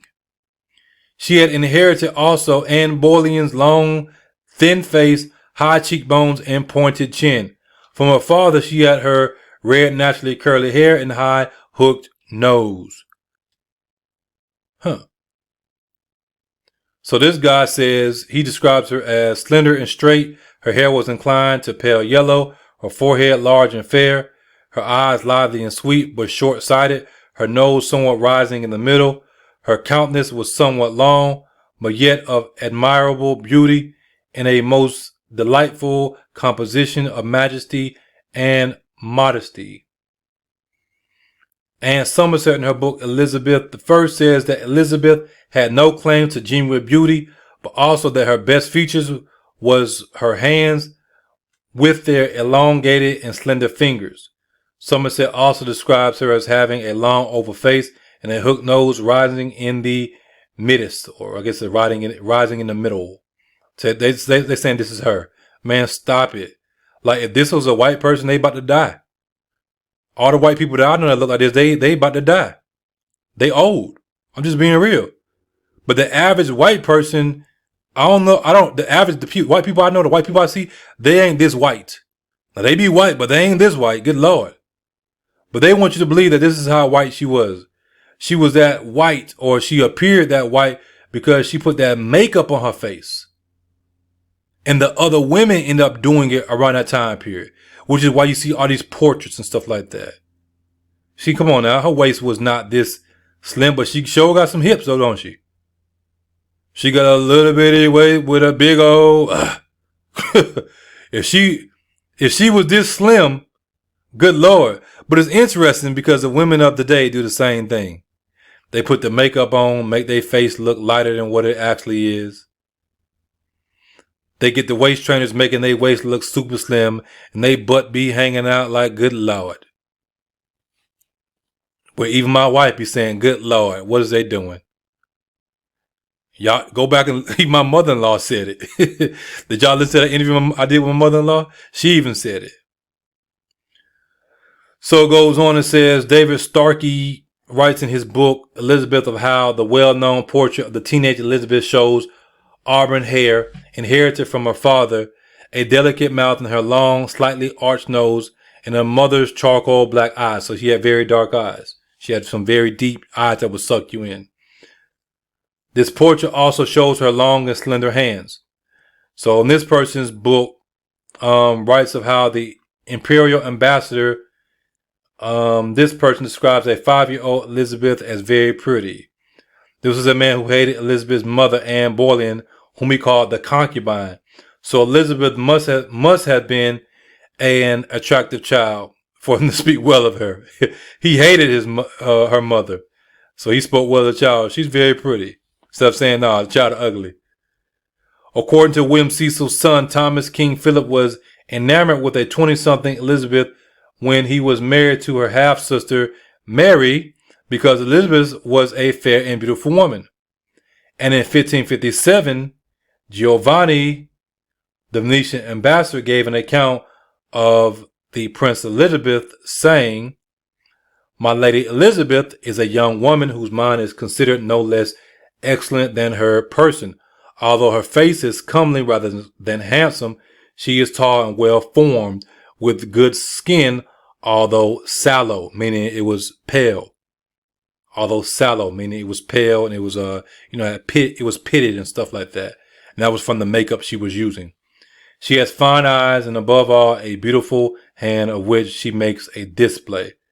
And her intellect and understanding are wonderful, as she showed very plainly by her conduct when in danger and under suspicion.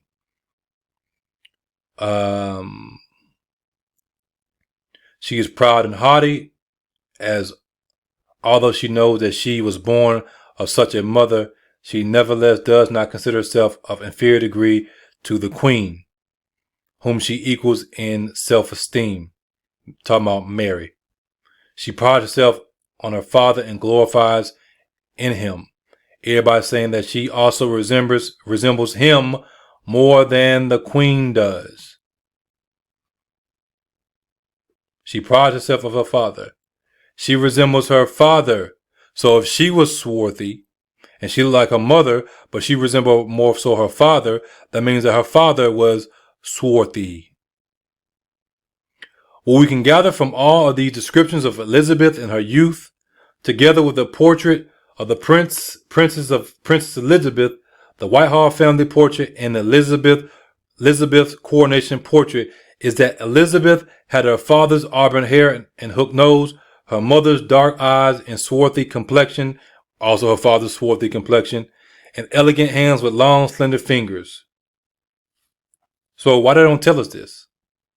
Why they don't tell us this? Elizabeth enhanced her assets with high fashion and jewels. She is said to have had 3,000 gowns, which were often decorated with jewels, and she had shoes made on a weekly basis. She also loved low-cut necklines, red wigs, extravagant costumes, and jewelry. She must have cut an imposing figure when she was welcoming foreign ambassadors to her court. And they said her mother was famous for her sex appeal and that she also had a flirtatious nature. So, what do you think? Going over here, bringing in another witness. Like, come on, man. Come on, man. Like, really?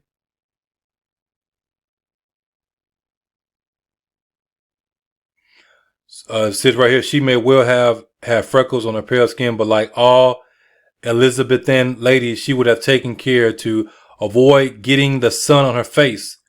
And the makeup she wore for most of her monarchical life would have protected her delicate skin from a suntan. Now it's finna give us some more information. White skin, meaning making your skin white by putting on that makeup, was fashionable in Tudor times, as it was distinguished. Did I say that right? As it was what distinguished the rich from the poor. Meaning that the rich and the poor during the time period had, I ain't say everybody, but most of the people during that time period had what? The rich and the poor had swarthy skin. Swarthy complexion, meaning what? Black. So the high class people, to separate themselves, because you had the ladies that were dressing the same way the queen was dressing. When they were like, well, dang, who is royalty? Now, of course, they know, but a person could perpetrate themselves as royalty if they had the money and deceive the common people. So the people that had the money, they were following in the footsteps of Queen Elizabeth, who is cousin to Queen Mary, who is the mother of King James. They would wear this makeup to distinguish themselves from the poor, who were also black. If a person had white skin, It showed that he or she did not have to work for a living. Had nothing to do with what we call white people. Nothing to do with what we call white people. They did that to present themselves, not because they had some of them did. They had a skin problem. And I discussed that in some other sermons. But more so to show, like, look, we're not in the fields like the other people. We're not in the field like the other Negroes. We're more so we the rich house niggas. We are the rich house Negroes. We don't get in the sun and get our skin dark like that. If a person had white skin, it showed that he or she did not have to work for a living. So she would make her skin as white as she could to show that, look, I don't have to work at all because I'm the queen. Not nothing to deal with, oh, we want to be white. Now, again, some of them did do that. There was some issues on the inside. But overall, historically, this is what it had to do with. Because being in the sun, our skin gets darker. It bronzes out. It tans and gets darker. And a lot of times being that dark, you would end up being the butt of a joke. Now, I still got to do some more research and stuff like that to find out specifically why. Why not just, I'm black? Why not be blacker? Why not taking the persona or the motto of the blacker the berry, the sweeter the juice? Why not do that? That I don't know. I have an idea, but I got to do some more research.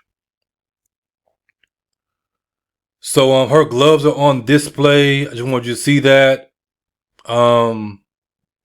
Much has been written about the Queen's vanity, but in all likelihood, the extent of it has been exaggerated. I don't believe that.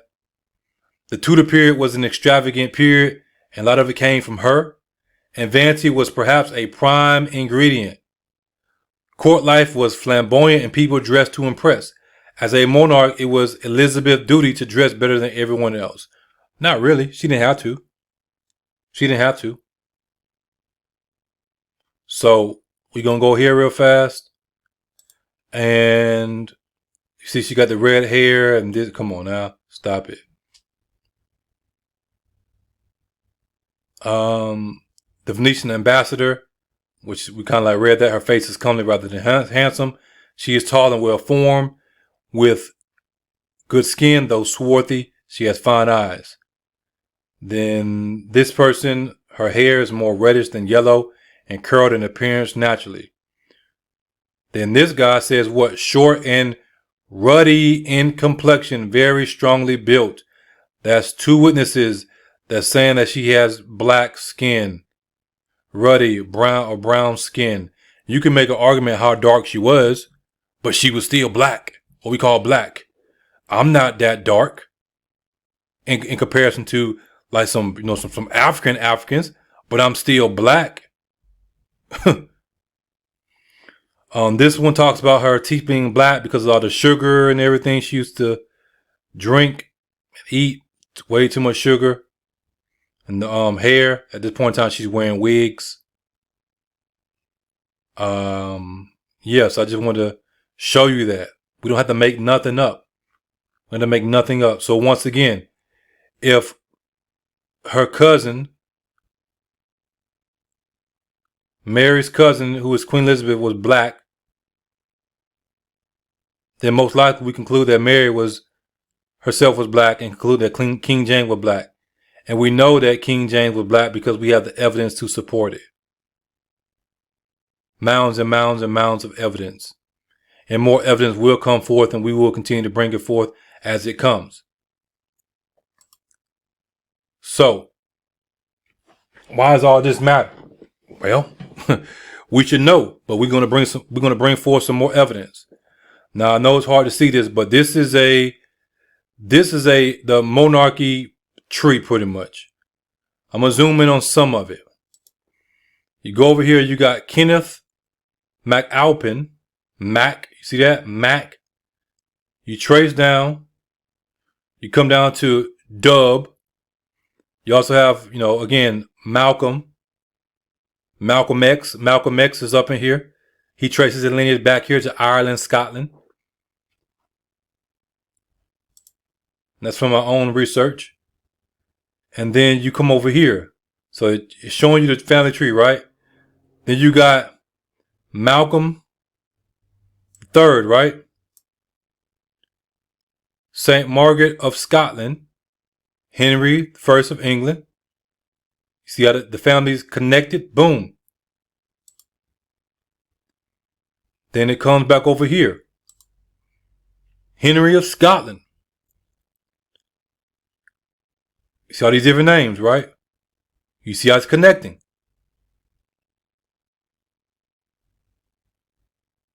David of Scotland. Right? Going down. Let me zoom back out so you can see where we at. We over here. Marjorie Bruce. She married Walter Stewart. Walter Stewart. Right? So this one came from down here. And then eventually, boom. So I can zoom out one more time so you can see it. Now we over here. Robert. James. All right. Henry. Archibald Douglas. Marries Margaret Tudor. You got Margaret Douglas. You got James V.I. Henry Stewart. Who does he marry? Mary, Queen of Scots. These are all the same family, tracing all the way back up here. So, either way, these two families, they came in together. Why is all this important? I'm going to show you. Mary, Queen of Scots, right? You know about her. James, V.I., and I. King James. King James.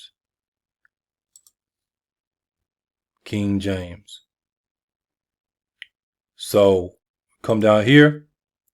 You got Elizabeth Stewart. You got Sophia, Electress of Hanover. Why is that important? We're going to discuss that in part 2 of this video. And then that led to the British monarchs after 1714. Now, hold on, because Benjamin Franklin said something in 1751. Well, a little bit before that, Benjamin Franklin said something. What did Benjamin Franklin say? Y'all know what he said. And then, boom. So this is the whole tree. I'm going to save this because I'm going to need this. Y'all give me a second. Let me save it at my desktop.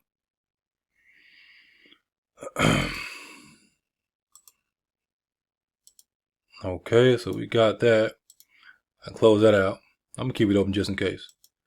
Now we go over here. Was King James a closet Roman Catholic? Because people try to say that he was a Catholic. We're going to get some actual quotes and references from him. I went over this, but I need to go over it again. I'm not going to read all this. You can pause it right there. Pause it. You can read it. Now, this is from this book. I actually have this book. We want to start at. All right, so we go down here. It says, was King James a papist? His Majesty King James was not only a Protestant, but he actually opposed the Pope and wrote vehemently against the errors of Roman Catholicism. King James knew well the spiritual and temporal dangers of Romanism. Excuse me. His English predecessor, Elizabeth I, was staunchly Protestant. We have been discussing her, right? And also knew well of Catholic intrigues, murders, and plots. Elizabeth's own predecessor and half-sister was known as Bloody Mary. Bloody Mary was a Catholic queen determined to restore Romanism to England.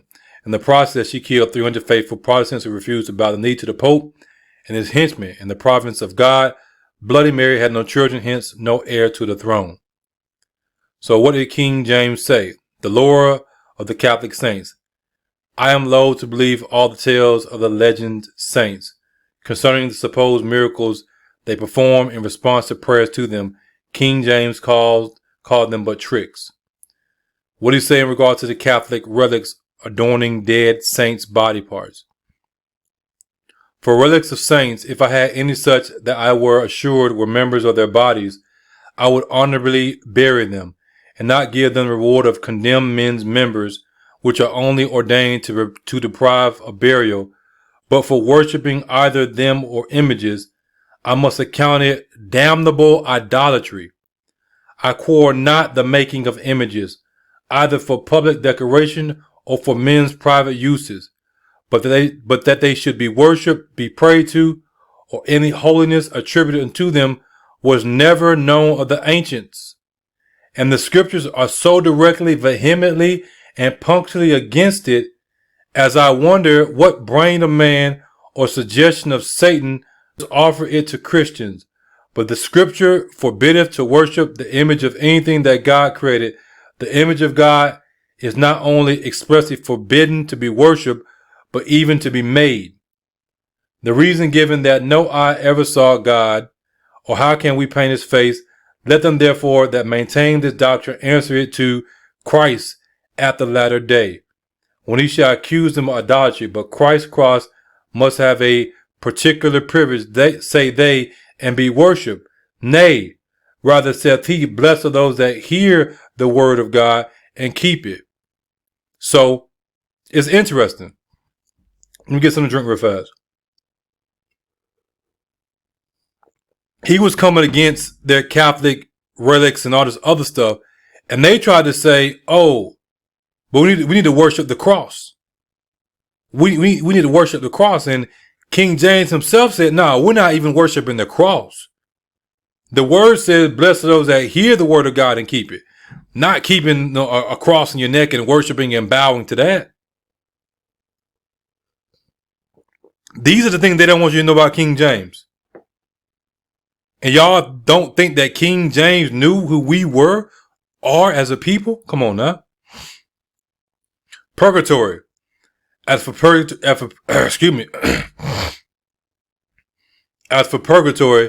and all the trash depending thereon, it is not worth the talking of. Bellarmine, who is a Romanist cardinal, cannot find any ground for it in all the scriptures. But as for me, I am sure there is a heaven and a hell for the elect and reprobate. Heaven and hell are there revealed to be the eternal home of all mankind.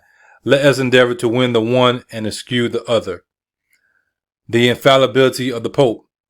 So I utterly deny that there is an earthly monarch thereof whose word must be a law, and who cannot err in his sentence by an infallibility of spirit. Christ did not promise before his ascension to leave Peter with them to direct and instruct them in all things, but he promised to send the Holy Ghost unto them for that end. But how they are now, y'all excuse me, I've been reading for a while, but how they are now come to be Christ's vicars, nay, gods on earth, triple crown, kings of heaven, hell and earth, judges of all the world, and none to judge them, heads of the faith, absolute deciders of all controversies, by the infallibility of their spirit, because they weren't walking in the true spirit, having all power, both spiritual and temporal, in their hands, the high bishops, monarchs of the whole earth, superiors to all emperors and kings, yea, supreme vice gods, who whether will or not cannot err. How they now come is say to the top of greatness, I know not, but sure I am we that are kings had greatest need to look into it. So he's saying, how did they get power over me? I don't know, but you know what I'm saying? As a king, I'm going to look into it because I'm the one making the decisions and they ain't. As for me, Paul and Peter, I know, but these men I know not. But I'm sure none will condemn for an heretic say such as make the Pope their God. He's saying, but I'm sure none of them will condemn me except the ones that make Pope their God, meaning that they won't come for me like what they talking about, what they talking. They won't say it to my face. If they got all this power, then come say it to my face. They wouldn't, because they know what would happen. And think him such a speaking scripture as they can defy heresy no otherwise. Rome shall be the seat of the Antichrist. Rome is the seat of the Antichrist. That's what he believed at that time period. Some of you believe that today. I'm not against it, but we know where the New World Order is going to be located at, and it is in that area. King James labored to prove the Pope to be the Antichrist out of the Scripture. And this opinion no Pope ever can make me recant. Having now made this digression against the Antichrist, which I am sure I can better fasten upon the Pope, that Bellarmine can do in his pretended temporal superiority over kings. Popery is indeed the mystery of iniquity. Praying to Mary. And first for the blessed Virgin Mary, I yield her that which the angel Gabriel pronounced of her. I reverence her as a mother of Christ, but I dare not mock her and blaspheme God, praying her to command and control her Son, who is her God and her Savior, nor yet not I think that she hath no other thing to do in heaven than to hear every idle man's suit and busy herself in their errands, while requesting, while commanding her Son, while coming down to kiss and make love with priests, and while disputing and brawling with devils. In heaven she is in eternal glory and joy, never to be interrupted with any worldly business, and there I leave her with her blessed Son, our Savior, and her in eternal felicity. Forced celibacy of priests. By their fornication is meant both their spiritual fornication of idolatry and also their corporal fornication, which doth the more abound amongst them, as well by reason of the restraint of their churchmen from marriage, as also because of the many orders of idle monastic lives amongst them, as well for men as women, and continual experience proves that idleness is ever the greatest spur to lechery. Sacrament of confession to priests. How damnable this doctrine. The Roman's response to King James' comments. King James is no Catholic, neither is he a Christian. King James responded by saying he was saved without the aid of Rome and a Catholic in the true historic sense of the word. Mr. Costins X explains that the word Catholic refers to the universal body of believers, not the Romanist perversion. Catholic inquisitors and Cardinal Bellarmine, the Pope's champion, called King James a heretic king. King James said that since he was never a Catholic, he could not be termed a heretic. He clapped back, didn't he? Not only having ever been brought up in that religion which I presently profess, and so cannot be properly a heretic by their own doctrine, since I never was of their church. I'm sure no one will condemn for an heretic save such as made the Pope their God. But wasn't King James baptized as a Catholic? King James' mother, Mary, Queen of Scots, was a well-known papist. The king never knew his mother. She was arrested when he was 1 year old and spent 19 years in prison in England under Elizabeth I, where she was finally executed for treason. Because Mary had King James baptized under Romanish rites, Cardinal Bellarmine said, "In our supernatural birth and baptism we are to conceive of a secret and implied oath, which we take at our new birth to yield obedience to the spiritual prince, which is Christ's vicar." King James retorted, "It is to be wondered at whence this fellow had this strange new divinity, which surely was first framed in his own fantastic brain. Else let him make us a catalogue of his authors that hold and teach that all Christians, whether infants or of age, are by virtue of an oath taken in their baptism, bound to yield absolute obedience to Christ's vicar, the Pope, or baptized in any but in Christ." So he didn't rock with it.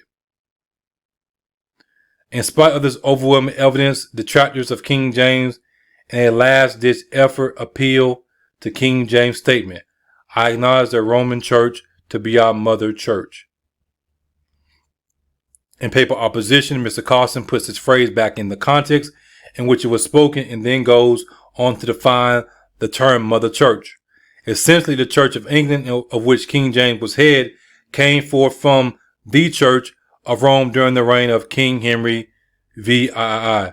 Most of us are familiar with the womanizing Henry's spurned request for a divorce. As a result, he broke with Rome and began head of the Church of England. Hence, the Roman Church was Mother Church of the Church of England. And that makes perfect sense. So you have the Church of England, which they saying is the Mother Church, right? When he wanted to divorce his wife because he wanted to sleep with all these women, which is also shown in the Game of Thrones, then they separated. Then you had this other church. So he's saying, I acknowledge the Roman Church to be our Mother Church, which is, this church. Don't get confused by these terms. But they take it and try to twist it and apply it to the Catholic Church. That's why you can't get caught up in, the Roman Catholic Church is what's spoken about the mother in the book of Revelation, Mystery Babylon. Because if that's the case, then it would be the Church of England. Hold on, let me see real fast. In church. Yeah, if that's the case, it would have been the one that King Henry was a part of. Right? That's the case. Because of what he was doing. And you can even trace it back before that. So, got some more stuff, but we're not going to read all of it. I think we read enough. You got the point. But I'm going to leave this up because I want to go over some more stuff. We're going to go to our next point. You see, this is an actual book, not something somebody making up. And you can look at the sources. I purchased this book in 2021, February 19th. For whatever reason, this particular copy, I didn't pay this much for it, is $1,600. $1,600. Now, if you go look at the one that I ordered, let me see. See if I can click on it. If you go look at the one I ordered, it's not in stock. You can't even order it. Only one you can get is this one right here, which is a collectible. Now I don't even know how many copies this person has. Let's see real fast if we can look at it. Oh, Tim right there, one collectible. So they got one in stock for $44.95. I should buy it and then sit on it and jack the price up. But interestingly, this one right here that you can buy, one used, because only one in circulation. I got one, well, at least on Amazon. I don't know about anywhere else. I got one, of course, and then this person got one. They're selling it. Now, are there any more out there? I don't know, but it's a pretty steep price for a book, but you can do that when it has the information in there.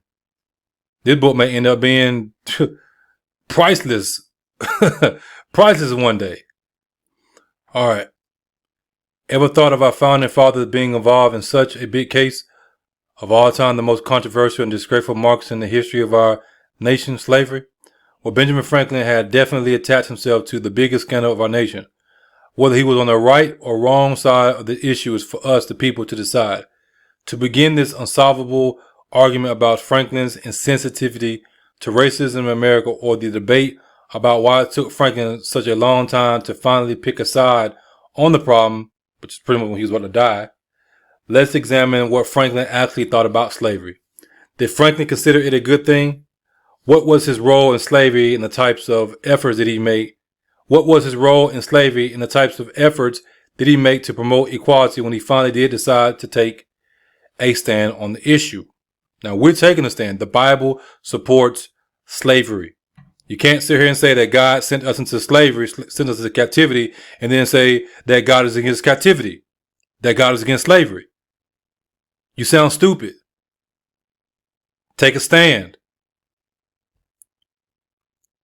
So, this is a newspaper article. It says a conversation between an Englishman, Scotsman, and an American, I guess it's supposed to say, on the subject of slavery. While it is evident that Franklin assumed the abolitionist position in his last years, it is questionable whether Franklin held the anti-slavery views his entire life. Although much of Franklin's writings reveal a transformation in his view about slavery, there's very little evidence that shows what sparked the change in our founding father. Many of Franklin's early writings can be used as a reflection of Franklin's opinion on slavery, though they provide very little to determine his true intention about slavery. However, his works do reveal that Benjamin Franklin was not ignorant about slavery. Why is Benjamin Franklin important in all this? Well, because he was alive in that time period. So we're going to go down a little bit. I'm going to show you something interesting. Franklin's print shop and slavery. Ever imagine Franklin in bondage? Even better, Franklin a runaway servant? Didn't think so. Well, in truth, Franklin was an indentured servant to his brother James. Now you can discuss what an indentured servant really was and so on and so on. But hopefully you get the point. So he was, according to what they're saying, a indentured servant to his brother. He had to serve his brother. It wasn't slavery, but, Benjamin Franklin was bound to be his brother's apprentice and serve until the age of 21. Now, I believe this is more so where his struggle came in at. Why? It says Franklin in his autobiography described his brother's harsh and tyrannical treatment. In fact, the treatment was so harsh that Franklin eventually ran away. Franklin later on, after his escape, was able to set up his own printing shop. Again, I believe this is where his struggles came from. I'm not saying all of his struggles, but I'm saying some of his struggles. Because of how he was treated by his own brother. And now he's seeing how slaves are being treated, but he's partial to his own people, as he told us in the observations concerning mankind. We got to be true with history, y'all. We got to be true with it. We do ourselves a injustice, and we also, more importantly, do God a injustice when we're not true to history. It's like saying, oh, only black people were slaves. That's foolish. We know there were white people that were slaves. We know that there were white people that attached themselves to the Hebrews that were slaves. We know that there were slaves that were professing Christians that went into slavery with black people. Specifically Hebrew Israelites. But they don't tell you all that. They tell you the white man was running everything, did all this, and the white man enslaved the black people. And hey, the white man was the slave master, the slaves, the Egyptians, was everything. But he did that, and he set up his own print shop, and he turned around and he was printing stuff about slaves because he made money off of it. So I'm going to give you the whole history about it. You can pause it and you can read it. I just want to show you that historical fact. Now, we go over to the famous you-know-what. Observations concerning the increase of mankind, 1751. Now, we went way back, didn't we? We went way back. We went back before 1751. We covered everything that we covered, right? King James, Queen Mary, Queen Elizabeth, and so on and so on. Now we lead up to Benjamin Franklin. We read some things about, excuse me, I've been preaching for a while, some things about what? Revolution and what was going on. You already know where we're going. We'll go down here. Some of you don't know this. Which leads me to add one remark that the number of purely white people in the world is proportionally very small. All Africa is black or tawny. Asia, chiefly tawny. America, exclusive of the newcomers, which he's talking about himself. Wholly so. So America is what? Is black or tawny in 1751. I mean that before that, it was black and tawny. The newcomers were them. And in Europe, the Britons, King James and all them, right? The Spaniards, Italian, the French, Russians, and Swedes are generally what we, the newcomers, the white folks, call a swarthy complexion, as are the Germans also. The Saxons only accepted, who with the English make the principal body of white people on the face of the earth. And they're talking about their Saxons. Because, people think about Anglo-Saxons, they think about white Europeans. You have two different groups. We had to come there and show you that. We go over to the Treaty of Paris. We know that Benjamin Franklin was white, as far as the documents and stuff like that we've been able to come across. Now, some of the people that was around Benjamin Franklin, there's some questions about them based on his historical stuff. And it's really not hard to believe that some of the people that we have discussed, that there's a possibility for them to be black. It's not hard to believe that they were black when most of the people around that time period were black. It's just facts. A white person cannot sit there and say that document is fake. That's why I keep on coming to it. Because they would have to call Benjamin Franklin a liar, and they love Benjamin Franklin. So, what are we getting at? Or what are we getting at even more? If these people were predominantly black, and Benjamin Franklin was white, who was the people that was signing all these treaties with these people? It was our own people.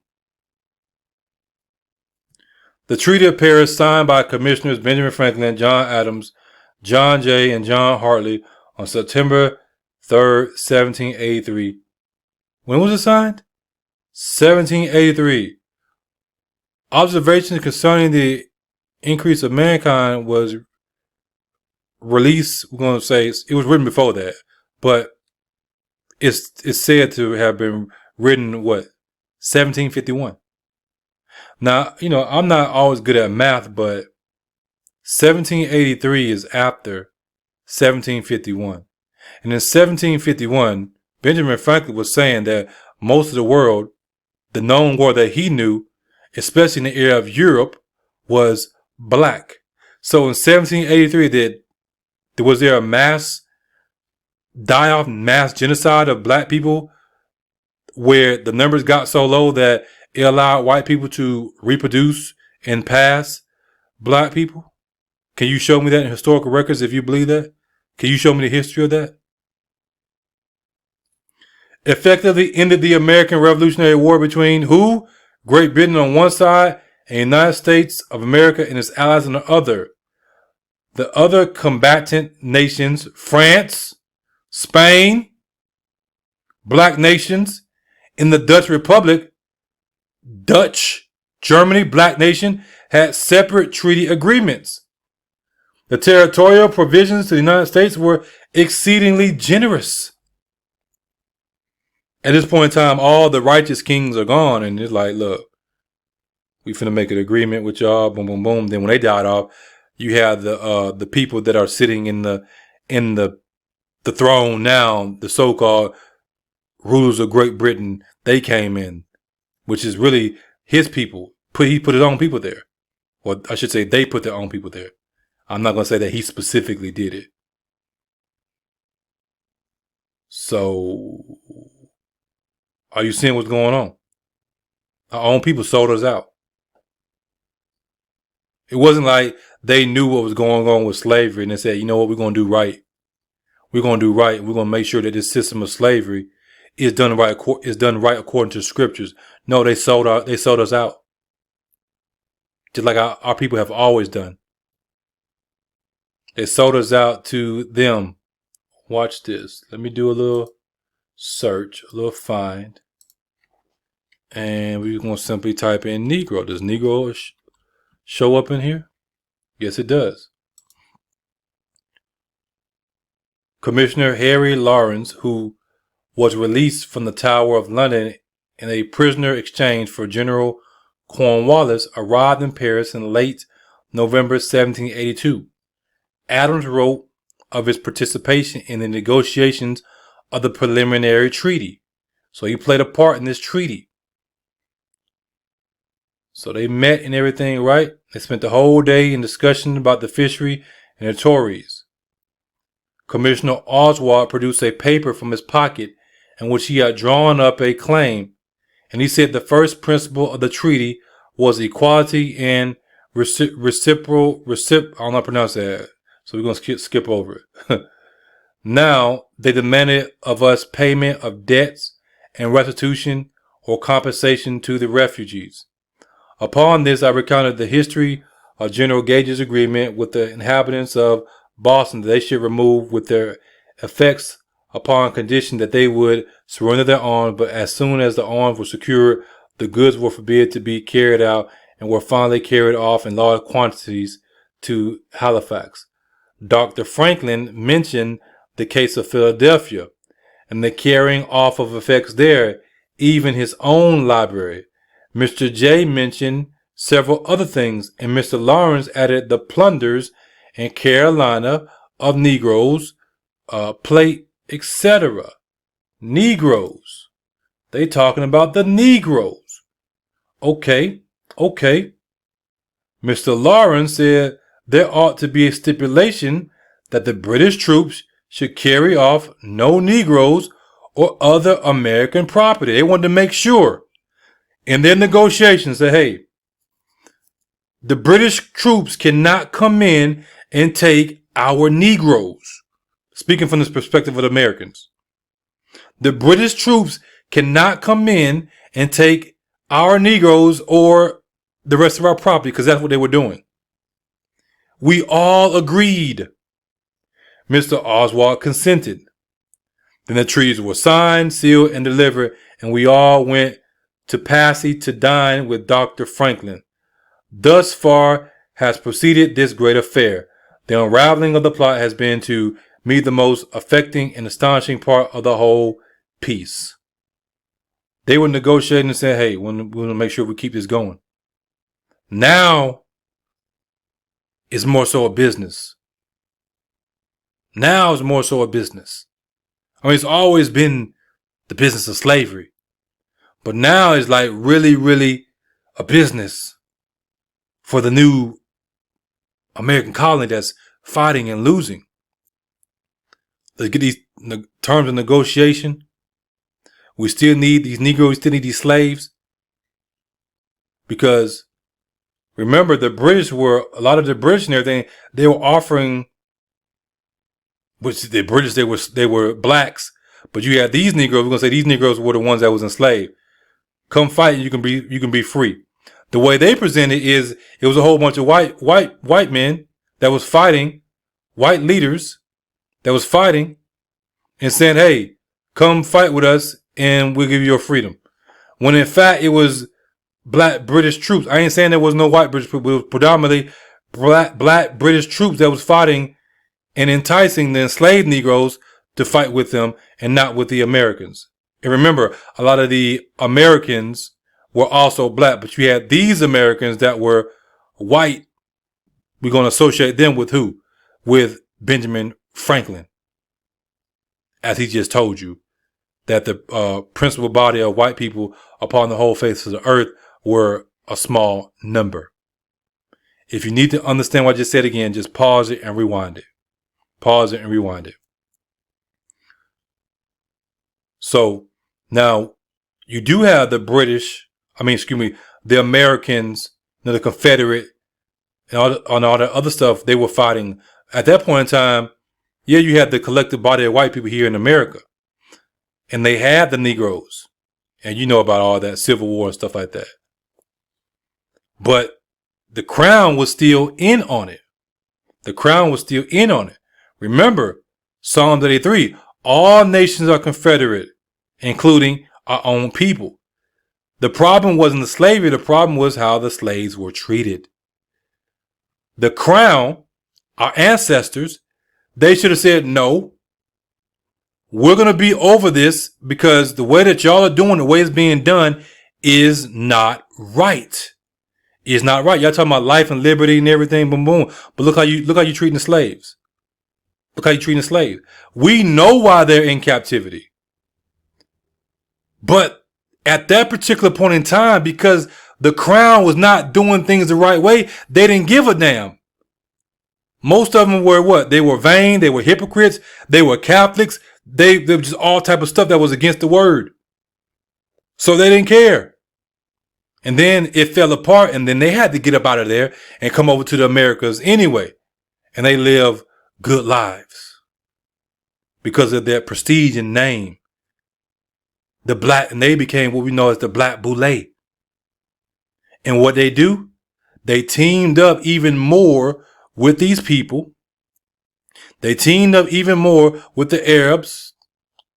They teamed up even more with all these other nations to make sure they continue to suppress who we really were and are.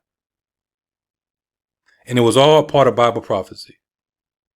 You fast forward, you got John Jay's treaty that happened in 1794 to 95. This is on November 19th, 1794, representatives of the United States and Great Britain. We all the way in 1794 now. We was in what? We was in 1751, and we was before that. So now we all the way in 1795. You got your small body of white people over here in America, and you got the collective body of black people still dealing with Great Britain. So they signed Jay's Treaty, which sought to settle outstanding issues between the two countries that have been left unresolved since American independence. They signed that Treaty of Paris. They signed the Treaty of Paris, but Britain wasn't upholding their end of it. So then they came with this treaty. The treaty proved unpopular with the American public, but did accomplish the goal of maintaining peace between the two nations and preserving U.S. neutrality. Because U.S. couldn't afford to go to war again with Britain. And Great Britain backed off. Britain was sustaining major damage also. And in Britain's mind, they're like, man, we can't keep this up. America used it as a bargaining chip. And then got Great Britain to come to the table. It was almost like playing mind games. And I believe that Great Britain would have failed because Great Britain didn't have the backing of God during that time period. Great Britain did not have the backing of God during that time period. Tensions between the United States and Britain remained high after the Revolutionary War as a result of three key issues. British exports flooded U.S. markets, while American exports were blocked by British trade restrictions and tariffs. The British occupation of North Forts that the British government had agreed to vacate in the Treaty of Paris, 1783, as well as recurrent Native American attacks in these areas also frustrated Americans. Finally, Britain's impressment of American settlers and seizure of naval and military supplies bound to enemy ports on neutral ship brought the two nations to the brink of war in the late 1700s. Remember, they was already fighting. They stopped. They signed the treaty. Now they, you know what I'm saying? Like, man, we signed the agreement, but y'all ain't really upholding the agreement. We about to go to war again. History repeats itself. What are we seeing going on right now? The French Revolution led to war between Britain and France in 1793. We know who a lot of the French were.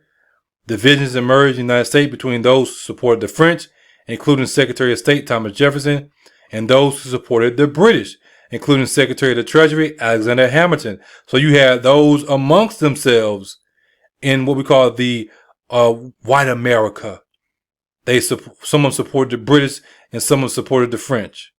But both these French and British are primarily what we know as what? The black people.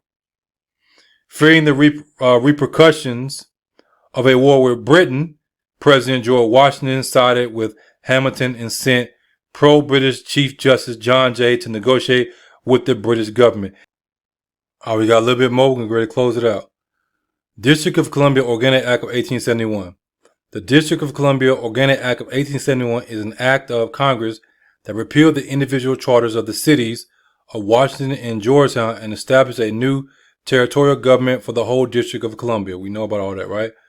Though Congress repealed the territorial government in 1874, the legislation was the first to create a single municipal government for the federal district. Now, we look at this municipal government. It tells you that a municipality is usually a single administrative division having corporate status and powers of self-government or jurisdiction as granted by national and regional laws to which it is subordinate. Corporation.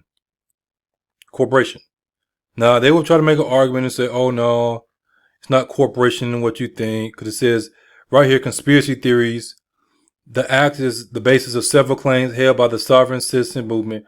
According to these, the act made the district and consequently the whole United States into a business corporation. We know that. Conspiracy. It's a conspiracy theory. It is a conspiracy. And it's a theory that we've proven right. These claims stem from the term municipal corporation used in the act. And they try to, then throw people off. So you look at municipal corporation. A municipal corporation is a legal term for a local governing body, including cities, counties, towns, townships, charter townships, villages, and boroughs. The term can also be used to describe municipality-owned corporations. Okay. Now we go over here to Cornell Law School. Municipal corporation. A municipal corporation is a city, town, village, or county that has been incorporated by a state and is authorized to administer local governmental affairs, to establish a police force. So you have to have this so you can have a police force. We know about the police force. What is the police force for? It's to control the slaves. It is to control the slaves.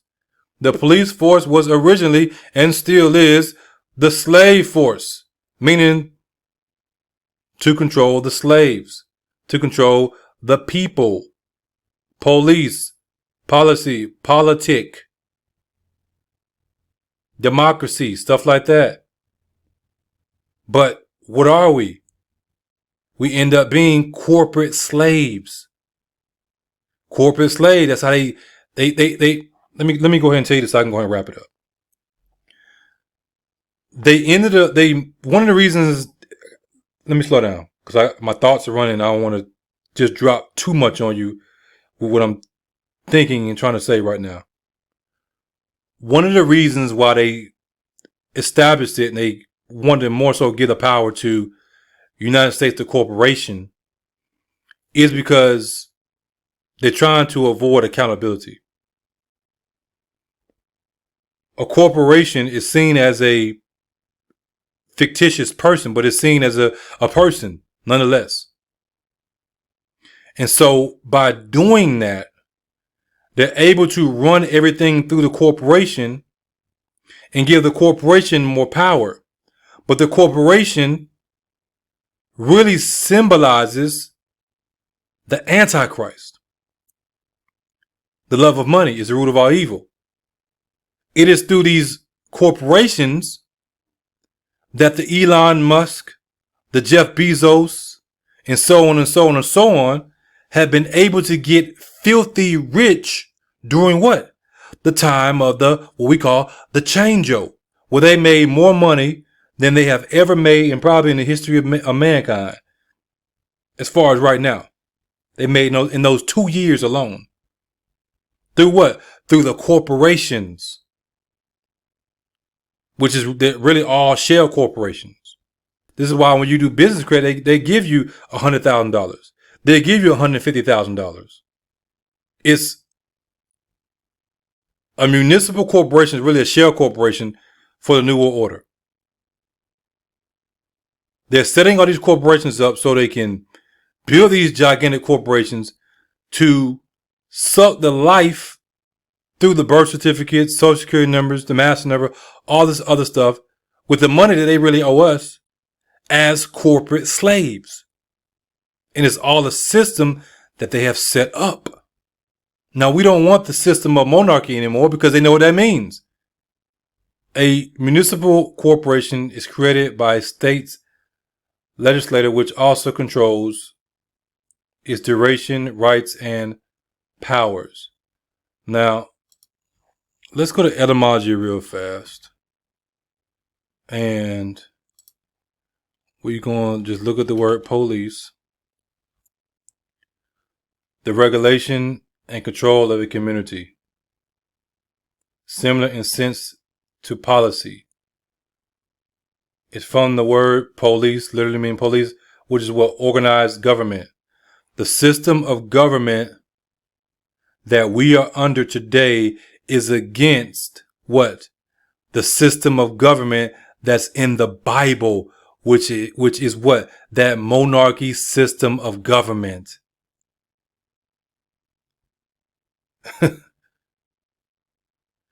Police officers are modern day slave officers.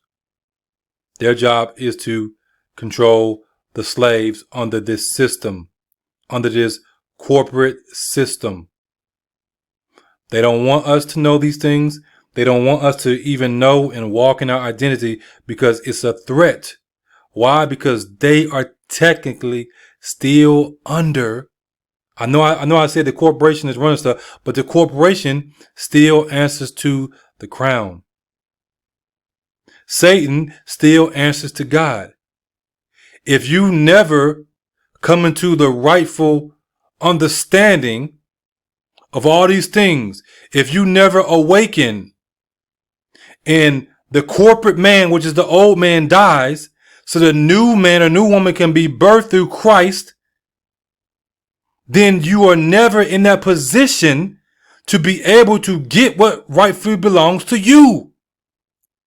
Let me break it down to you one more time. The crown fell. Great Britain, meaning with us. I ain't talking about the ones that's in the position. I'm talking about us.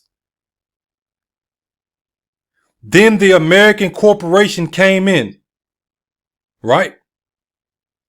But they are still subject to the crown, the British crown, which is the Israelite crown. The British crown is the Israelite crown, which is God's crown, Christ. So as long as you are still walking in the old man, because our people sold us out a long time ago. Long as you're still walking in the old man, you're walking in the power of the corporation. And as long as you stay there, you have no right to the inheritance of the crown, because they ultimately they're paying homage to the crown, God. The British crown comes from God. So you must die. Once you die to self, the corporate man dies. The new man is born again. You must be born again. You're born again, right? Now you are put back in that position. That's why the Bible tells you that you before you was under tutors and, you know what I'm saying, and these governors, everybody was over you. But then you come to the knowledge of what's really going on. You're sitting on your throne and you understand, like, oh, okay, everything y'all doing, the corporation doing, y'all just getting these taxes, y'all getting all this money for me and my people.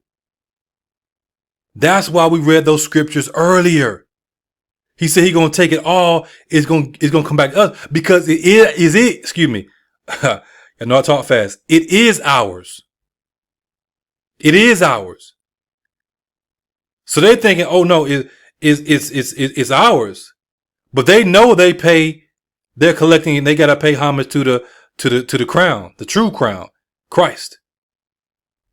But if you never come into Christ, you can't never get it. You continue to be a slave under the corporation. You continue to be subject to the police officers. Now, because we're still in this flesh, we are still subject to the police officers. But God can make it where you ain't got to worry about all that. So then you have to learn the system that you're in. That's why I promote business. It's deeper than just starting a business. Because you can start a business and you can build business credit. And they'll give you $150,000, $50,000. You can start a business today, get business credit, tied in, personal guarantee with your my bad. You can tie your business credit with your. Let me explain it right. I'm getting ahead of myself. You can start a business, and you can personal guarantee the business credit with your master number, and they'll give you 50,000, 100,000, 150,000. That's the game right there. That's the game. But all of it goes back to the crown, ultimately, which is Christ and the Father and the Holy Spirit, the Godhead. And because we are in him, we end up being what? Heirs with him. Did I break that down the right way? If not, pause it and play it back again. So this is why America supports business so much. They have to. They do it any other way, it's not going to work. It's not going to work. You have the United States Republic of the United States, and then you have the United States Corporation. Somewhere along the way, the Republic, some people wouldn't agree with this, but the Republic, I believe they sold out to the United States Corporation. Now the United States Corporation is in power, and the United States Corporation understands all this stuff. But the United States Corporation is paying homage. All the money they're making, they still gotta answer to the crown. And who is over the United States Corporation? The Antichrist.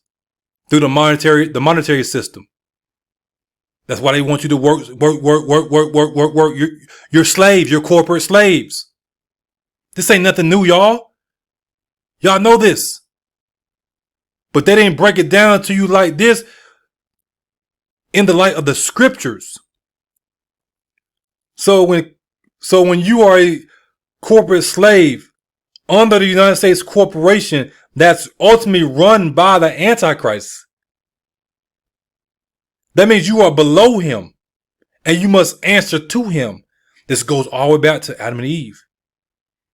God made them who he made them, kings and queens. He made Satan lowest of the lowest. You would be the lowest creature of all. But yet when Adam and Eve did what they did, it put them below the devil. So if the devil is the lowest of the lowest of the creatures, and then Adam and Eve are now subservient to the devil, that means that Adam and Eve and all the children that come after Adam and Eve, they will be lower than the devil. Which is why the Bible says that we were once the children of disobedience. We had no choice. So just like Satan is the owner of the United States Corporation, he runs it. He answers to God. All of his God at the end of the day, he's going to take it back. Now, again, to close it out. When you die, that old man you're already low. You're already low. You die to be born again. Now you are above the devil. That means that you are not bound. You're not a slave to the what? The United States Corporation, not a slave to the system anymore. You're put back in your rightful position as a king or queen. So everything the United States Corporation is doing, all the money they're collecting, is ultimately going back to you. So you understand it. You're like, oh, I ain't worried about that. I'm not bound to that. I don't have to go out and drink Coca-Cola. I don't have to go out and drink, eat McDonald's and all this garbage and other stuff. I'm not bound to that system. I'm not a corporate slave. You're not going to tell me what I'm going to eat and drink. But that freedom only comes through Christ and his gospel. It don't come through just knowing. You must be born again. And this is what most people don't understand. You can know it, but that don't mean you're free from it. You can go out and say, I'm not going to get no McDonald's. I'm not going to get this. I'm not going to get that. That don't mean you still ain't no slave to the corporation, which is ultimately run by Satan. A corporation is an entity that acts as a single fictional person, much like an actual person. A corporation may be sued, lend, and borrow.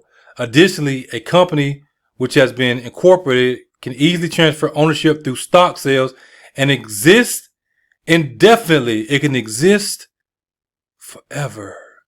It can live forever. And through the stock market, what do they trade? Stocks, bonds, brother. They trade birth certificates. They trade mortgages. Mortgages are traded on the stock market. They package them together and they sell them on the stock market. That's why houses they sell at a certain time. They make more money. I'm getting too deep now. Houses are sold on the stock market. Mortgages are sold I should say mortgage, but they own the right to it. Mortgages are sold on the stock market and say, hey, we got this house. We got this. Let's say they got this package of houses, $150,000 a house is 5 houses. Let's do the math. I know this is a long video, but this is some good stuff. 150,000. We're gonna keep it simple. I know houses are worth more than that, but come on. We're gonna say we got a package of that do 10. You already know what it is. Come on, Kelson. I just want you to see. I know what it is, but I want you to see it. Times 10. It's 1.5 million. That's going to be traded on the stock market. I know it's bigger than that, but just bear with me. 1.5 million, they're going to trade it on the stock market under the guise of securities or something like that, right? But the question you must ask yourself is, who pays the mortgages? The people. They're sold in the stock market. I know this because last year I was selling my house and I found this out. I didn't know this before that. It's sold in the stock market. Who's paying the mortgage? The people that are living in the house, how do they pay it? Either through other real estate, or they go to work. That's the American dream. The American dream is the dream of unrighteous slavery. Not only enslaving black people, but also enslaving their own people under the guise of life, liberty, and freedom, justice for all. So if you're white, you listen to this video, you better come on to the gospel. We're going to treat you right. We're going to treat you right. Christ's going to treat you right. But with that being said, God bless each and every one of you. In Jesus Christ's name, as always, stay focused for Jesus. And as you know, the truth is not debated, it is declared.